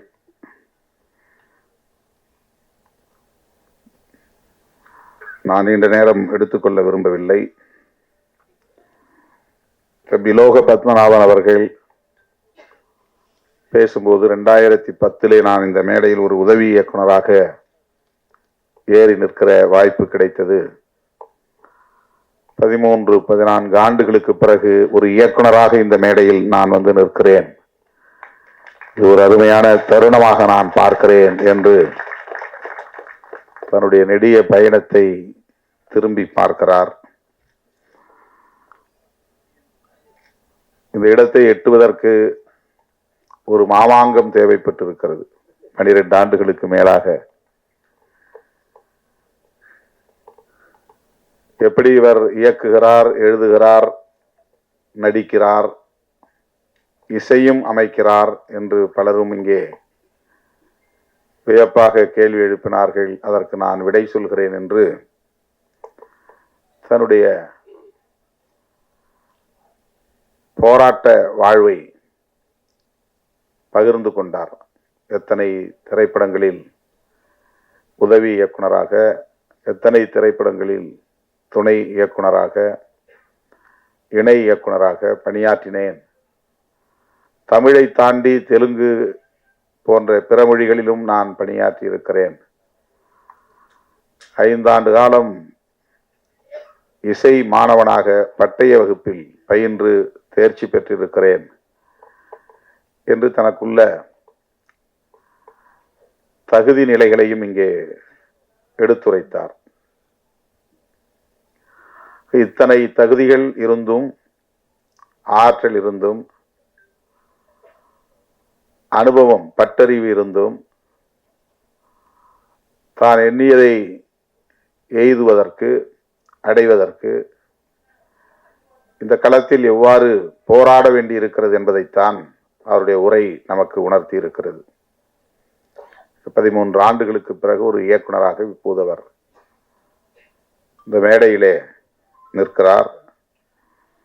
அவர் இயக்கிய, படைத்திருக்கிற அந்த திரைப்படத்தின் இசை தட்டினை வெளியிடுவதற்கான ஒரு வாய்ப்பை எனக்கு வழங்கி எனக்கு பெருமை சேர்த்திருக்கிறார். அதற்காக நான் அவருக்கு முதலில் நன்றியை தெரிவித்துக் கொள்கிறேன்.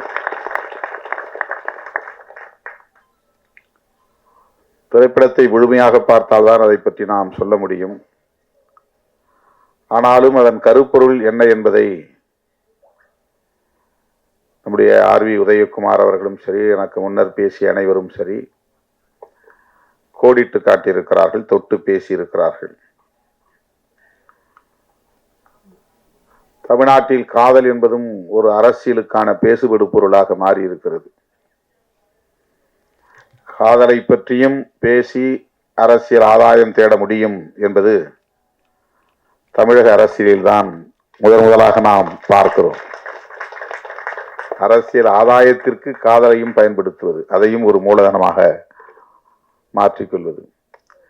ஒருபடி அரசியல்வாதியை தாண்டி சினிமா துறையிலே இருப்பவர்களும் கூட நாடக காதல் என்கிற பெயரிலே அதையும் அரசியலாக்கி அல்லது வணிகமாக்கி ஆதாயம் தேட பார்க்கிறார்கள். அவர்கள் அரசியல்வாதியிடமும் கெட்டிக்காரர்கள். அரசியல்வாதிகளையும் தூக்கி சாப்பிடக்கூடிய அளவுக்கு கெட்டிக்காரர்களாக இருக்கிறார்கள். என் பெயரை சொல்லியும் பிழைக்கிறார்கள். பிழைத்து விட்டு போகட்டும் என்று நான் அதை கண்டுகொள்ளவில்லை. எனக்கும் அதற்கும் அவர்கள் சொல்லுகிற பொருளுக்கும் சம்பந்தமே கிடையாது. என் பெயரை சொல்லி ஒரு படம் தயார் பண்ணி அதிலே வணிகம் செய்ய முடியும் என்கிற அளவுக்கு நான் ஒரு மூலதன பொருளாக இருக்கிறேன் அவர்களுக்கு என்று சில நேரங்களில் நான் தோழர்களோடு பகிர்ந்து கொள்வதுண்டு.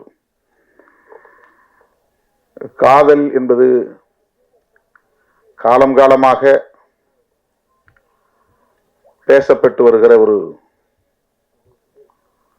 உயர்ந்த சொல், சிறந்த சொல். மனிதன் தோன்றிய காலத்திலிருந்து மனித குலத்தை வழிநடத்துகிற ஒரு வலிமை மிக்க சொல் காதல். யாரும் சொல்லி வருவதில்லை, தூண்டியும் வருவதில்லை. அது ஒரு இயல்பான உணர்வு. அதில்தான் ஆர்வி உதயகுமார் அவர்கள் காதலித்து பார்த்தால்தான் காதலை புரிந்து கொள்ள முடியும் என்று சொன்னார். பாடம் எடுத்து புரிந்து கொள்ள முடியாது. அறிவியலை பாடம் எடுத்து சொல்லித்தர முடியும், கணக்கை பாடம் எடுத்து சொல்லித்தர முடியும். அதற்கெல்லாம் ஆசிரியர்கள் உண்டு. காதலுக்கு ஆசிரியர்கள் கிடையாது. அது இயல்பான உணர்வு. அப்படி சொல்லித்தரவும் முடியாது.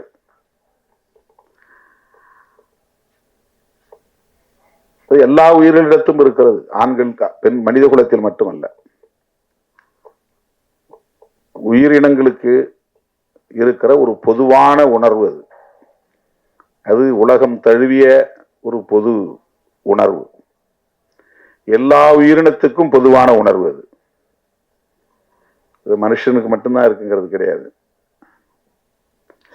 உயிரினமாக இருக்கக்கூடிய இரு பாலினத்துக்கு இடையில் அவரவர் அந்தந்த உயிரினங்களுக்கு ஏற்ப அது நிகழ்கிறது. நம்மால் உணர முடியாமல் இருக்கலாம். பறவைகளுக்கு இடையிலே நிகழ்கிறது, ஊர்வன இடையே நிகழ்கிறது, விலங்குகளிடையே நிகழ்கிறது. மனிதனால் அது உணர முடியாது. மனிதர்களுக்கிடையே இருக்கிறது.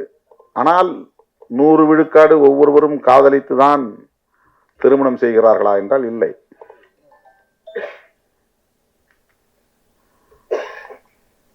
ஒரு கிராமத்திலே ஒரு வயதொத்த இளம் ஆண்கள் அல்லது இளம் பெண்கள், ஒரு 20 ஆண்கள் அல்லது 20 பெண்கள் இருக்கிறார்கள் என்று சொன்னால், அவர்கள் அனைவருமே யாரையாவது காதல் செய்து தமது வாழ்க்கையை தீர்மானிக்கிறார்களா என்றால் கிடையாது. அங்கொன்றும் இங்கொன்றுமாகத்தான் அது நடக்கிறது. அதற்கான வாய்ப்பு உருவாகிறது. உணர்வு இருக்கும், அது கனியாது, மலராது, அந்த சூழல் உருவாகாது. ஆகவே இது ஒரு தன்னியல்பான ஒன்று.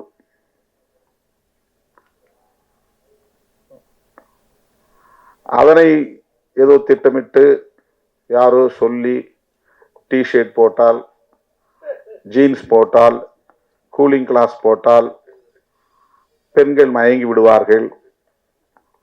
அந்த டிஷர்ட் போட்டவன் பின்னாலேயே பெண்கள் போய் விடுவார்கள் என்பதை போன்ற ஒரு தோற்றம் இங்கே உருவாக்கப்பட்டு அதற்கு ஒரு பெயரை சூட்டியிருக்கிறார்கள், நாடக காதல் என்று. அப்படி ஒன்று இருக்கவே முடியாது. காதல் காதல் தான், அவ்வளவுதான். இன்னொன்று அப்படி ஒன்று இல்லை, அப்படி ஒன்று இருக்க முடியாது. நாடகம் செய்தெல்லாம் யாரும் யாரையும் ஏமாற்றி விட முடியாது.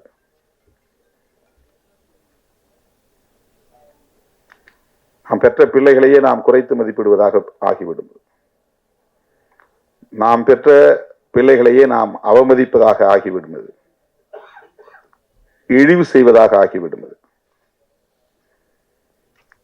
யாரையோ பழிப்பதற்காக, யாரையோ இழிவுபடுத்துவதற்காக நாம் பெற்ற பிள்ளைகளை நாம் கொச்சைப்படுத்தக்கூடாது. இந்த விமர்சனங்கள் ஒரு தனிநபருக்கு எதிரான விமர்சனங்கள் அரசியல் ரீதியாக செய்யப்படுகின்றன என்பது ஒரு புறம் இருந்தாலும், பெண்களை, நம் வீட்டு பிள்ளைகளை, பெண் பிள்ளைகளை அது கொச்சைப்படுத்துகிற ஒன்று.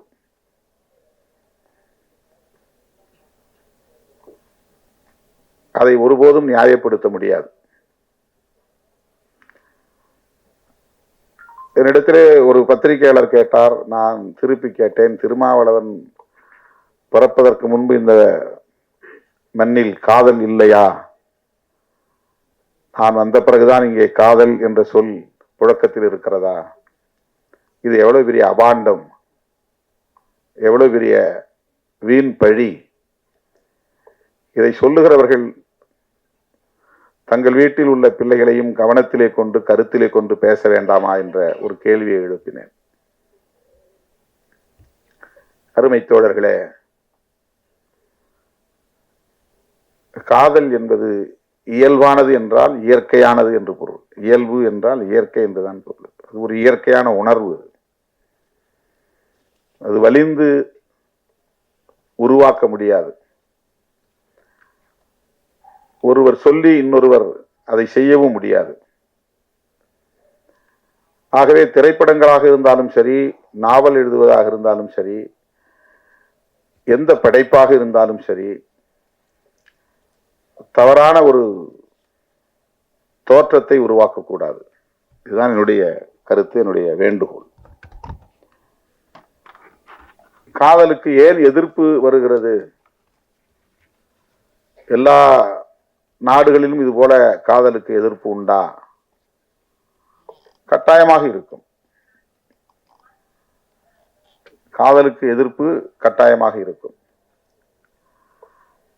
அதனுடைய பரிமாணங்கள் நாட்டுக்கு நாடு வேறுபடுகிறது. இந்தியாவை பொறுத்தவரையில் ஏற்கனவே இங்கு நிறுவப்பட்டிருக்கிற ஒரு கருத்தியல் காதலை மறுக்கிறது.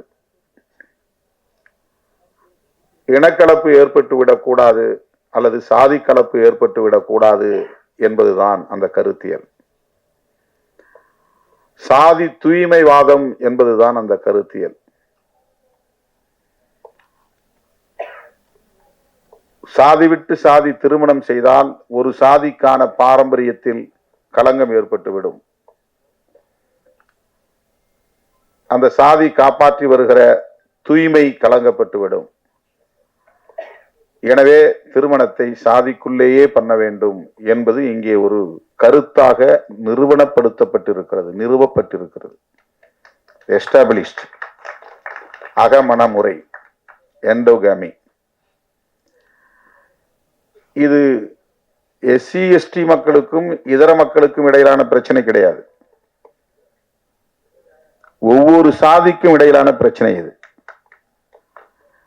ஒவ்வொரு சாதிக்கும் இடையிலான பிரச்சனை இது. சாதியிலேயே உயர்ந்த சாதி என்று கருதப்படுகிற பிராமணர்கள் தனித்தனி சாதிகளாகத்தான் இருக்கிறார்கள். அங்கேயும் அகமண முறைதான் உண்டு, புறமண முறை கிடையாது.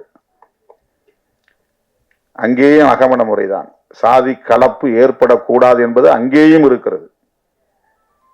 சாதி தூய்மைவாதம் அங்கேயும் இருக்கிறது. ஆகவே காதல், ஆர்.வி. உதயகுமார் அவர்கள் சொன்னதை போல, சாதி, மதம், மொழி, இனம் என்கிற வரையறைகளை தாண்டிய ஒன்று. அதை தடுப்பது இந்த கருத்தியல். சாதி விட்டு சாதியெல்லாம் காதலிக்க கூடாது. காதலித்தால் வெட்டுவோம். இது ஏன் நிகழ்கிறது? இனக்கலப்பு ஏற்படக்கூடாது, சாதி தூய்மை பாதுகாக்கப்பட வேண்டும். சாதி தூய்மை பாதுகாக்கப்பட வேண்டும் என்பதற்காக தண்டனை வழங்கப்பட்டது. அந்த தண்டனையை வரையறுத்த சட்டம்தான் மனுஸ்மிருதி. மனுஸ்மிருதி என்பது ஒரு சட்டம், அது ஒரு கோட் ஆஃப் மனு என்றுதான் அதற்கு பெயர். அதுதான் அந்த தண்டனையை தருகிறது. சாதி விட்டு சாதி திருமணம் பண்ணா அவங்கள அலோவ் பண்ணக்கூடாது, 2 பேரையும் ஒழிச்சிடணும். இல்லைன்னா சாதி கலப்பு ஏற்பட்டுரும். சாதி கலப்பு ஏற்படக்கூடாது என்பது ஒரு கருத்தியலாக இந்த மண்ணில் நிலைநிறுத்தப்பட்டிருக்கிறது. அந்த கருத்து தான் காதலுக்கு எதிர்ப்பாக நிற்கிறது. அதுதான் நாடக காதல் என்கிற புதிய சொல்லாடலை எல்லாம் கொண்டு வந்து நிறுத்துகிறது. படைப்பாளர்கள் அதை தாண்டி சிந்திக்க வேண்டும். அதனால்தான் கலைஞர்கள், படைப்பாளர்கள் சுதந்திரமானவர்களாக இருக்க வேண்டும். இந்த மாதிரியான எந்த பிற்போக்கான கருத்தியலுக்குள்ளும் போய் சிக்கிக் கொள்ளக்கூடாது. அவர்கள் இயல்பான வாழ்வியலோடு இயைந்து இயங்கக்கூடியவர்களாக இருக்க வேண்டும்.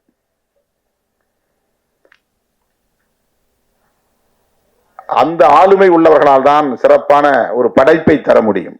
அதுல எந்த ஒரு கருத்தையும் ஏற்றக்கூடாது. என் கூட இருக்கிறதுனால நான் சொல்ற கருத்தை தான் சொல்லணும் அப்படின்னு ஒன்றும் கிடையாது. என் கூட இருக்கிற தோழர்கள், அவருக்கு ஒரு சுதந்திரம் இருக்கு. இப்ப அறம் படத்தினுடைய இயக்குனர் கோபி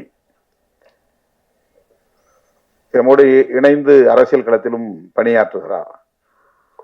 ஆனா அந்த சாயல் இருக்காது அவருடைய படைப்புல. அதுதான் அவருக்குள்ள ஆளுமை, அதுதான் அவருக்குள்ள சுதந்திரம். இன்னைக்கு படத்தை பார்த்து வந்த நானும் கவிஞர் காசிமுத்து மாணிக்கம் அவர்களும் அவரை பயங்கரமா பாராட்டிக்கிட்டே வந்தோம். இந்த பாராட்டு மழையில நினைஞ்சு உட்கார்ந்துருக்கிறாரு. இந்த படம் வெளியே வந்தா அவர் யாருங்கிறது தெரியும், எவ்வளவு பெரிய இன்டலெக்சுவல் அப்படிங்கிறது தெரியும். அவரு படம்னா குத்துப்பாட்டு இருக்கணும், படம்னா காதல் காட்சி இருக்கணும், படம்னா சண்டை இருக்கணும், படம்னா வன்முறை இருக்கணும், படம்னா ஒரு வணிக நோக்கம் இருக்கணும் அப்படிங்கறதெல்லாம் உடைச்சிருக்கிறார் அவர். வெறும் டிஸ்கஷன் தான், 2 மணி நேரம் ஒரு அறைக்குள்ள உட்கார்ந்து பேசிக்கிட்டே இருக்கிறாங்க, அவ்வளவுதான். அதான் படம். அவுட்டோர் ஷூட்டிங்லாம் கிடையாது. ஊரா கேமராவை எடுத்துட்டு சுத்துறதுலாம் இல்லை. ஒரு ரூமை பிடிச்சி ரூம்ல 4 பேரை உட்கார வச்சு பேச வைக்கிறார். பாட்டு கிடையாது, டூயட் கிடையாது, லவ் இல்லை. இது மாதிரி எந்த பரிமாணங்களும் அதுல கிடையாது. இது படைப்பாளர்களுக்குள்ள ஒரு ஆளுமை. இது அதுல அவர் என்ன சொல்ல வர்றாருன்னா, மக்களை அறிவியலோடு இணைந்து வாழ கற்பிக்க வேண்டும். அறிவியல் என்ன சொல்ல? அறிவியல் சொல்றதுதான் யதார்த்தமான உண்மை.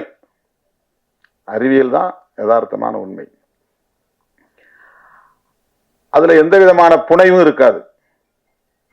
நம்பிக்கைங்கிற பேர்ல எந்த கற்பனையும் இருக்காது, எந்த திணிப்பும் இருக்காது அறிவியல்ல.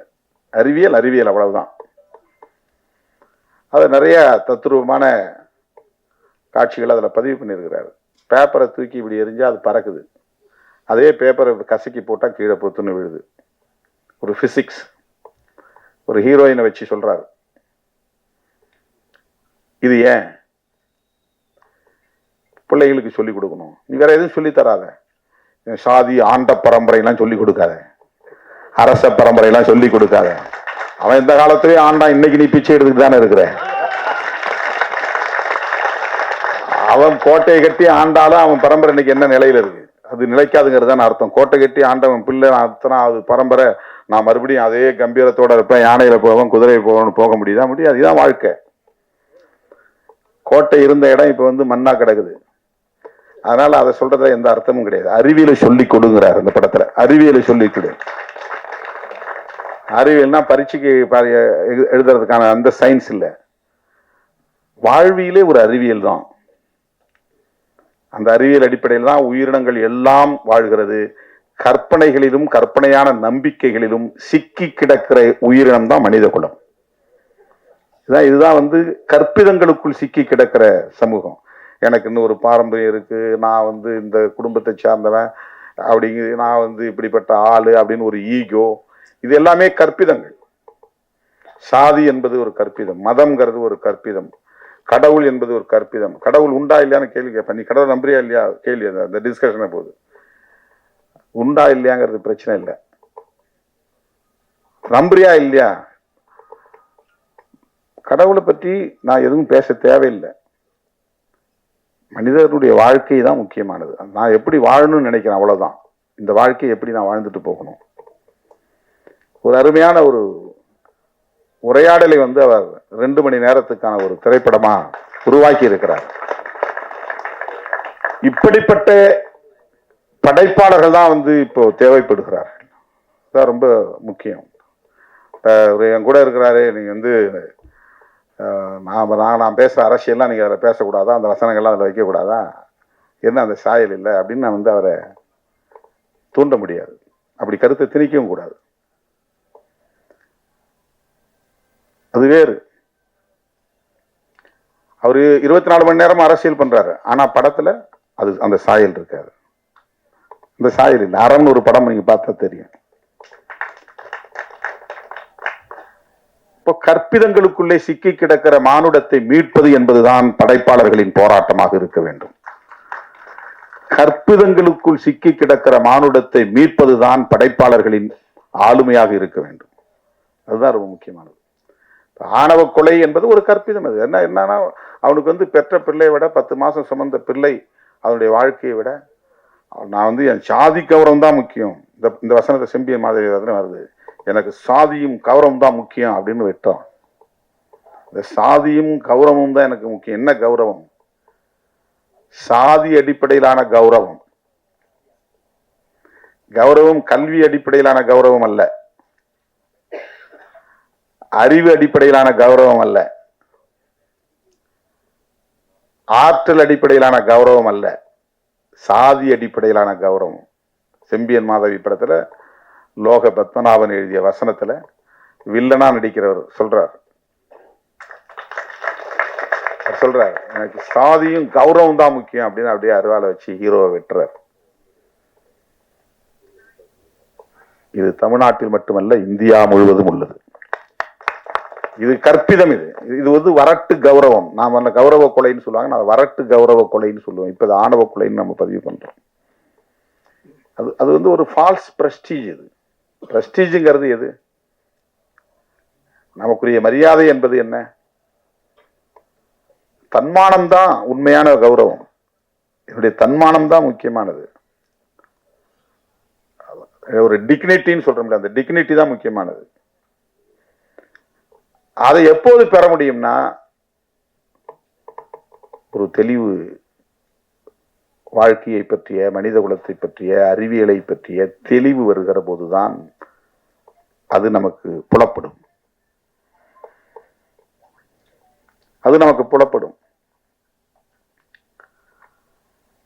ஆகவே செம்பியன் மாதேவி ஒரு ட்ரெய்லர் தான் போட்டிருக்காரு, முழு படம் நம்ம பார்க்கல. அதுல வரக்கூடிய காட்சி, அதுல வரக்கூடிய வசனம், காதலுக்கு எதிர்ப்பு சாதியின் பெயரால் இருக்கிறது. அதை பற்றி அதிலே பேசப்படுகிறது என்பதை நம்மால் உணர முடிகிறது. இதை ஏன் திரும்ப திரும்ப பேச வேண்டும்? எதற்காக இதை திரும்ப திரும்ப நாம் படமாக்க வேண்டும்? திரும்ப திரும்ப விவாதிப்பதன் மூலம்தான் ஒரு பிரச்சனை தீர்வை எட்டுகிறது. மீண்டும் மீண்டும் உரையாடல் தேவைப்படுகிறது. நாம நிறைய காலத்துல, கடந்த காலங்களில் அரசியல் என்னன்னா, காஸ்ட் பத்தி எல்லாம் பேசக்கூடாது, நமக்கு காஸ்ட் கிடையாது அப்படின்னு தள்ளி விட்டுருவாங்க. சாதி பிரச்சனை பத்தி பேசக்கூடாது, நம்ம இடத்த சாதி பிரச்சனை இல்லை, ஆனா இருக்கு, உண்மையில் இருக்கு. மனுஷன் பிறந்ததுல இருந்து சாகிற வரையிலும் அவனை அறியாம அவனை வழி நடத்திட்டு இருக்கிறது சாதி உளவியல்.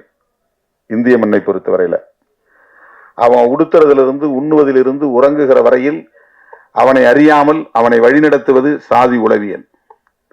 இது வந்து டிஎன்ஏலே வந்து அதுக்கான கட்டமைப்பை போட்டாங்க. நான் சாதி ஒழிப்பை பேசினா கூட என்னை ஏதோ ஒரு சக்தி இயக்கி கொண்டிருக்கிறது. அதில் டாமினன்ட் ஆதிக்கம் செலுத்துவது சாதியா தான் இருக்கு. நான் யாரோட உறவாட முடியும்? நான் யாரை நட்பா வச்சுக்க முடியும்? எனக்கு யாரு அக்சஸா இருக்கிறாங்க, ஈஸி அக்சஸா இருக்கிறாங்க? இந்த சமூகம் அப்படி கட்டமைக்கப்பட்டிருக்கு. அந்த மாதிரிதான் நண்பர்கள், அந்த மாதிரிதான் உறவுகள், அந்த மாதிரிதான்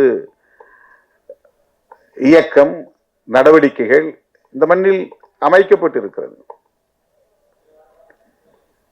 நாம் ஏன் இதை வேண்டாம் என்று சொல்லுகிறோம்?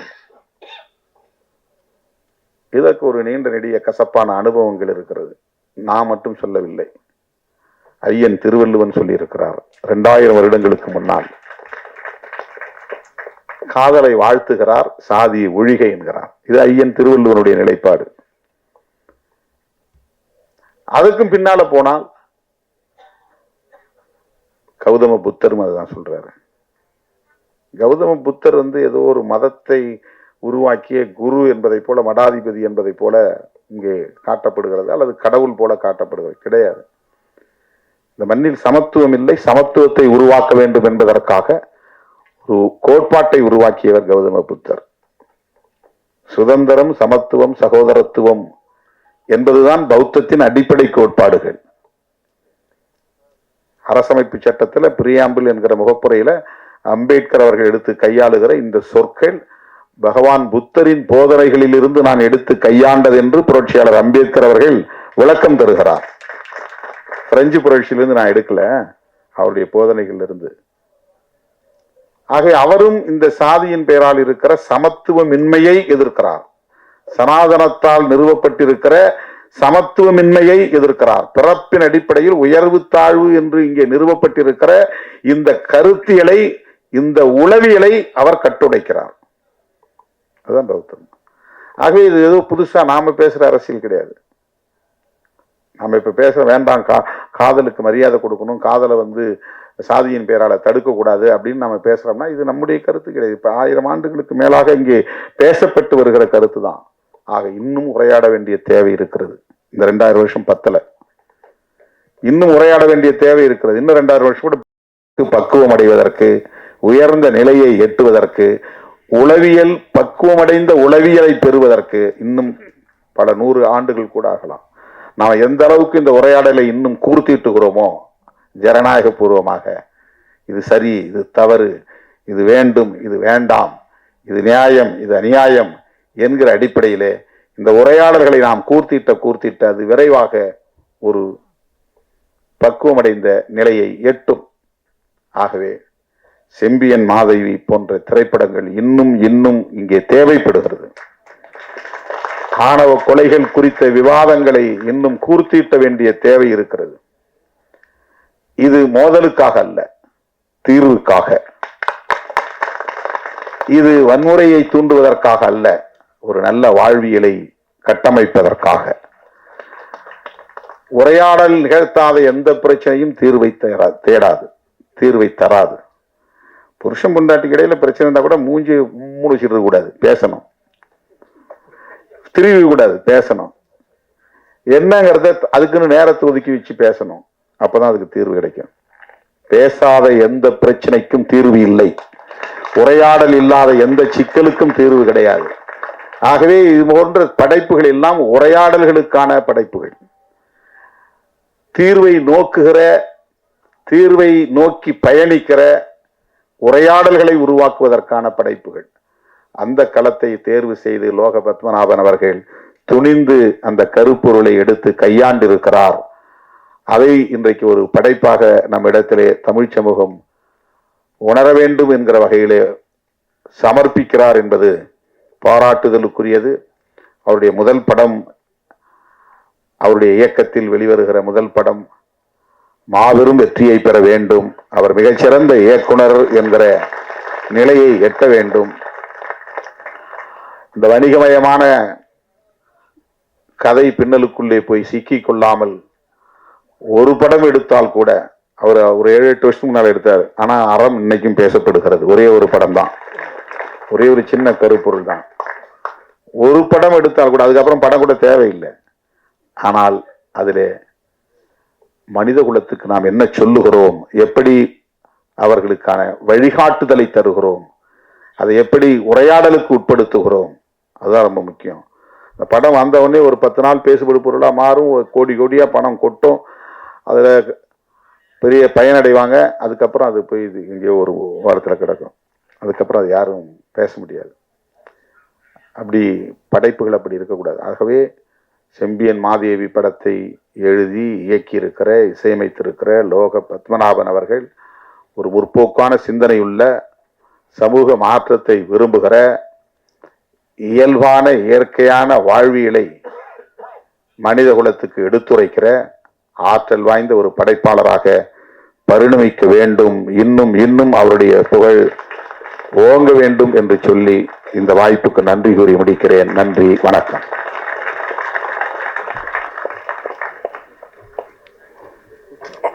நன்றி எல்லாருக்குமே, வந்த எல்லாருக்கும், பிரஸ் பீப்பிள் எல்லாரும் காத்திருந்ததுக்கு ரொம்ப ரொம்ப நன்றி. தேங்க்யூ.